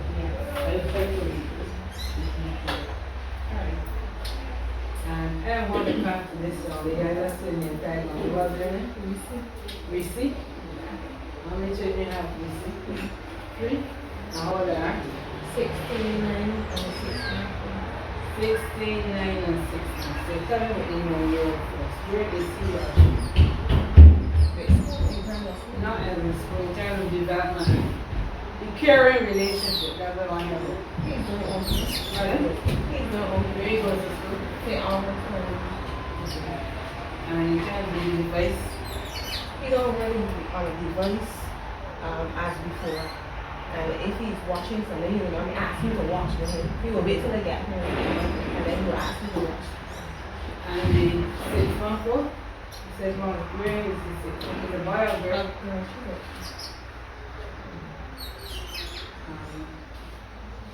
Somebody older? Okay. And you're comfortable in your caring methods? So funny. Now what happens to Sabrina next? Everything that you Sabrina? How many children you have? 4. How old are 19, 17, 12, and 9. So, if you talk about the 12 and 9, where they are in terms of, have you been able to develop a caring relationship with them? They could come to you and talk about anything? Anything. And you have the answers, or so I have to tell them, well, I have to do some research. I have to do some research and get back to you. So there are boys or girls, and the 12 and 9, where they go to school? The 12 and 9? No, sorry. The 12 are Ellerslie and the 9.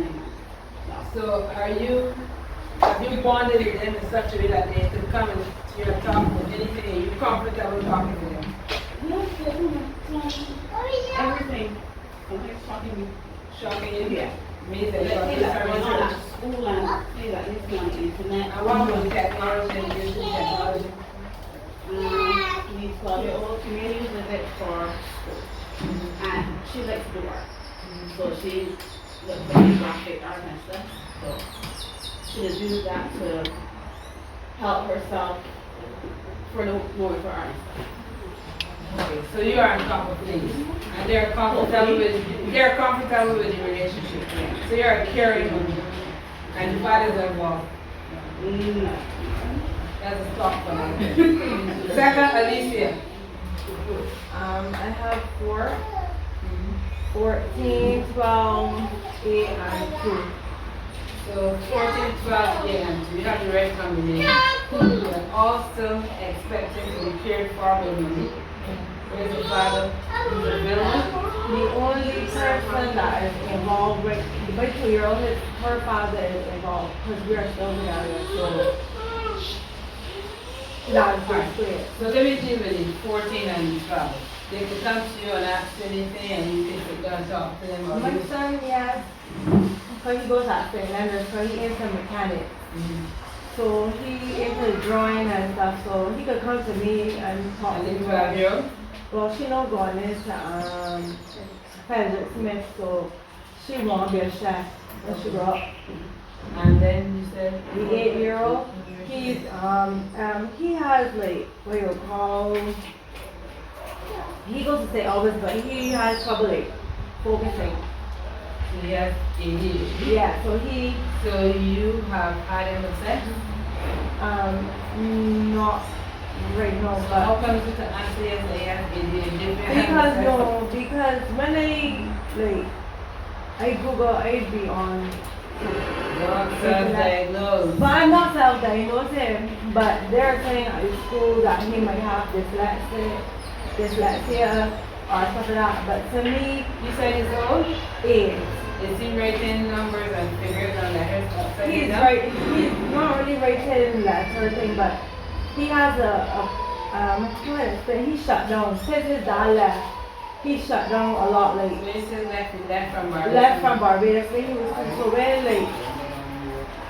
Have you taken Me and him here received any together. counseling? We like yeah from church. Remember the girls to the church, so they we like that on the blood. So They train counselors? they have counselors. Are they trained counselors? I don't know, but I don't know, but they say that they're counselors. So my suggestion to you, where you said it goes to school? St. Albans. So I would suggest that you call the Ministry of Education. They have in a section that they have social workers and counselors there. And if he has to get an assessment, they would recommend that he be assessed. And then you would be in a better position to know what it is that is impacting him. If he has ADHD, or if he's dyslexic, or if it's a combination of other things, or if he be on the autistic spectrum, and then you'll be able to know. But he doesn't like alcoholic. Yeah, he's. Remember what I said before? Yeah. Delay brings on danger. So he's 8 now. Yeah. And we want to know what's happening at 8. So if you find what's happening at 8, you can nip it in the bud and get the necessary professional help for him. So do that. And then there's a 2-year-old. She is above her when she speaks fluent. She does everything that she's supposed to do, like on her shoes, on her clothes. People say that she needs to go to school because. So she's not in nursery? No, she's not in nursery right now. Because I find that when she was going to nursery, she was getting sick regular. Coming home. She was going to one, oh gosh. Where is it? Garden of Pumpkin. Yeah. So she was getting garden church ago? Yeah. She was getting I sick just regular. spoken to the nursery. Her dad was carrying her on the morning and stuff. Have you spoken to the nurse to tell them that? I was saying that she was getting sick regularly. Oh, something wrong with her. It's something happened at home and stuff. But it wasn't that she would leave good and then she would come home with like stain on her skin and I was like, man, I can just let it like see, like nip it in the butt and see what's going on. But then she's at the nursery still? no, I took her out because where is she now? she's home right now, but I signed her up to St. Barnabas. But she will be 3 in June. Okay. And the name of the baby? Hello? Chantel. Chantel? She comes straight from work. Oh, sorry. Yeah, how many children do you have, Chantel? 4. And what age is? 23, 21, 17. 17 and 15. And? 15. Next time we come back, I know that you're a little bit more alert and you can talk. We come across here to my neighbor. See ya? She's out there, bubbling about. Not right. Okay. So she seems to be, she's at the nursery? Which nursery she goes to? Down corner? Okay. Something's happening there? Oh. Yes, take her because I don't want next week or next week I'm back. I'm hearing that. She's probably trainer or something. Down here. Okay. Careful. Washing hands. Be careful. Alright, so Shakita. How many children do you have? Ages? 15 and 6. So, are there, if you bonded with them, you're open to come and talk to you? Yes, they are. And what, pardon? You bond with them. And open to talk. So you're a caring woman. Based on all that I've said, you're doing all that you have to do. And Danielle, anything to report? I'm talking to you differently. Pardon? I'll talk to you differently. So we get to the only man in the audience, Fabian. 22 and 11. Now how are you doing? Fantastic. You're a real parent, daddy? You're a single parent? No, So where's the mommy? she's not here today. Okay. She comes to the session too? Yes, ma'am. So that's lovely. And Christina? Christina? Yeah.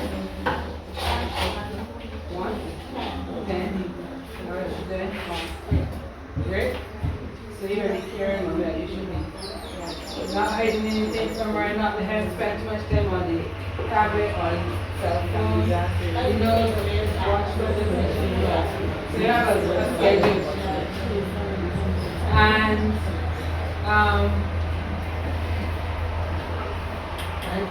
Andrea, talk to me. Give the best for that. Oh Lord. You gonna do this day now. How many children? Yes. 10. You're serious? You want to just someday? I'm just sort of, are you serious? She's 10 of us. Alright, so give me the younger ones. Oh, 2 14, the twin, the 10-year-old, and the 7-year-old. So alright, so the whole package. Alright, things with the full team. Everything good? Yeah, everything's good. And you're the current parent that you're supposed to be? Yeah. You're not letting them have I'm the dread parent, yeah. the dread parent? So they're not getting away with murder. Nothing. They fall in line. Yeah, And you're in control. What were the tablets that they used to do? Oh, I confiscated them. You confiscated the tablets? I confiscated them. They only get them if they have, but if they have homework assignments coming through, and when they come through, I've given the teachers my contact, so they come to my phone. Okay. Where the 10-year-old goes to school at? Right here. Here, and the 7-year? 7-year-old. And the 14? Private school. So, apart from the supervision, apart from providing the basics of shelter and food, apart from being loving to them, apart from being helpful, making sure that the health and emotional needs are met. Are there any challenges? Well, the only challenge I have is the And it's for everybody. But for me, I have one challenge I have is 7-year-old. She has a speech impairment. So certain. When you say speech impairment, I mean, like, slow to speak, her words are difficult to come out. No, they come out, but her D's might sound like if you say ha, it might not sound like ha. It the first letter sound doesn't match the word that she's supposed to say. They sound like ha, but it may sound like a different word than that. So, have you taken her to be assessed and is there anything, no? One? No, you don't do inside. I do this I only observe for how she speaks as opposed to how other children speak. Okay. They can understand what she's saying. Well, us anyhow, so we can understand what she's saying. She speaks quite fluently, but just her let the sounds don't come out. Are they having challenges? But when I did the orientation, I informed them how she pronounces words. I guess they haven't contacted me to say, well, they're having a problem understanding what she's saying. So I don't know if her speech is gonna improve from past the time to have her assessed?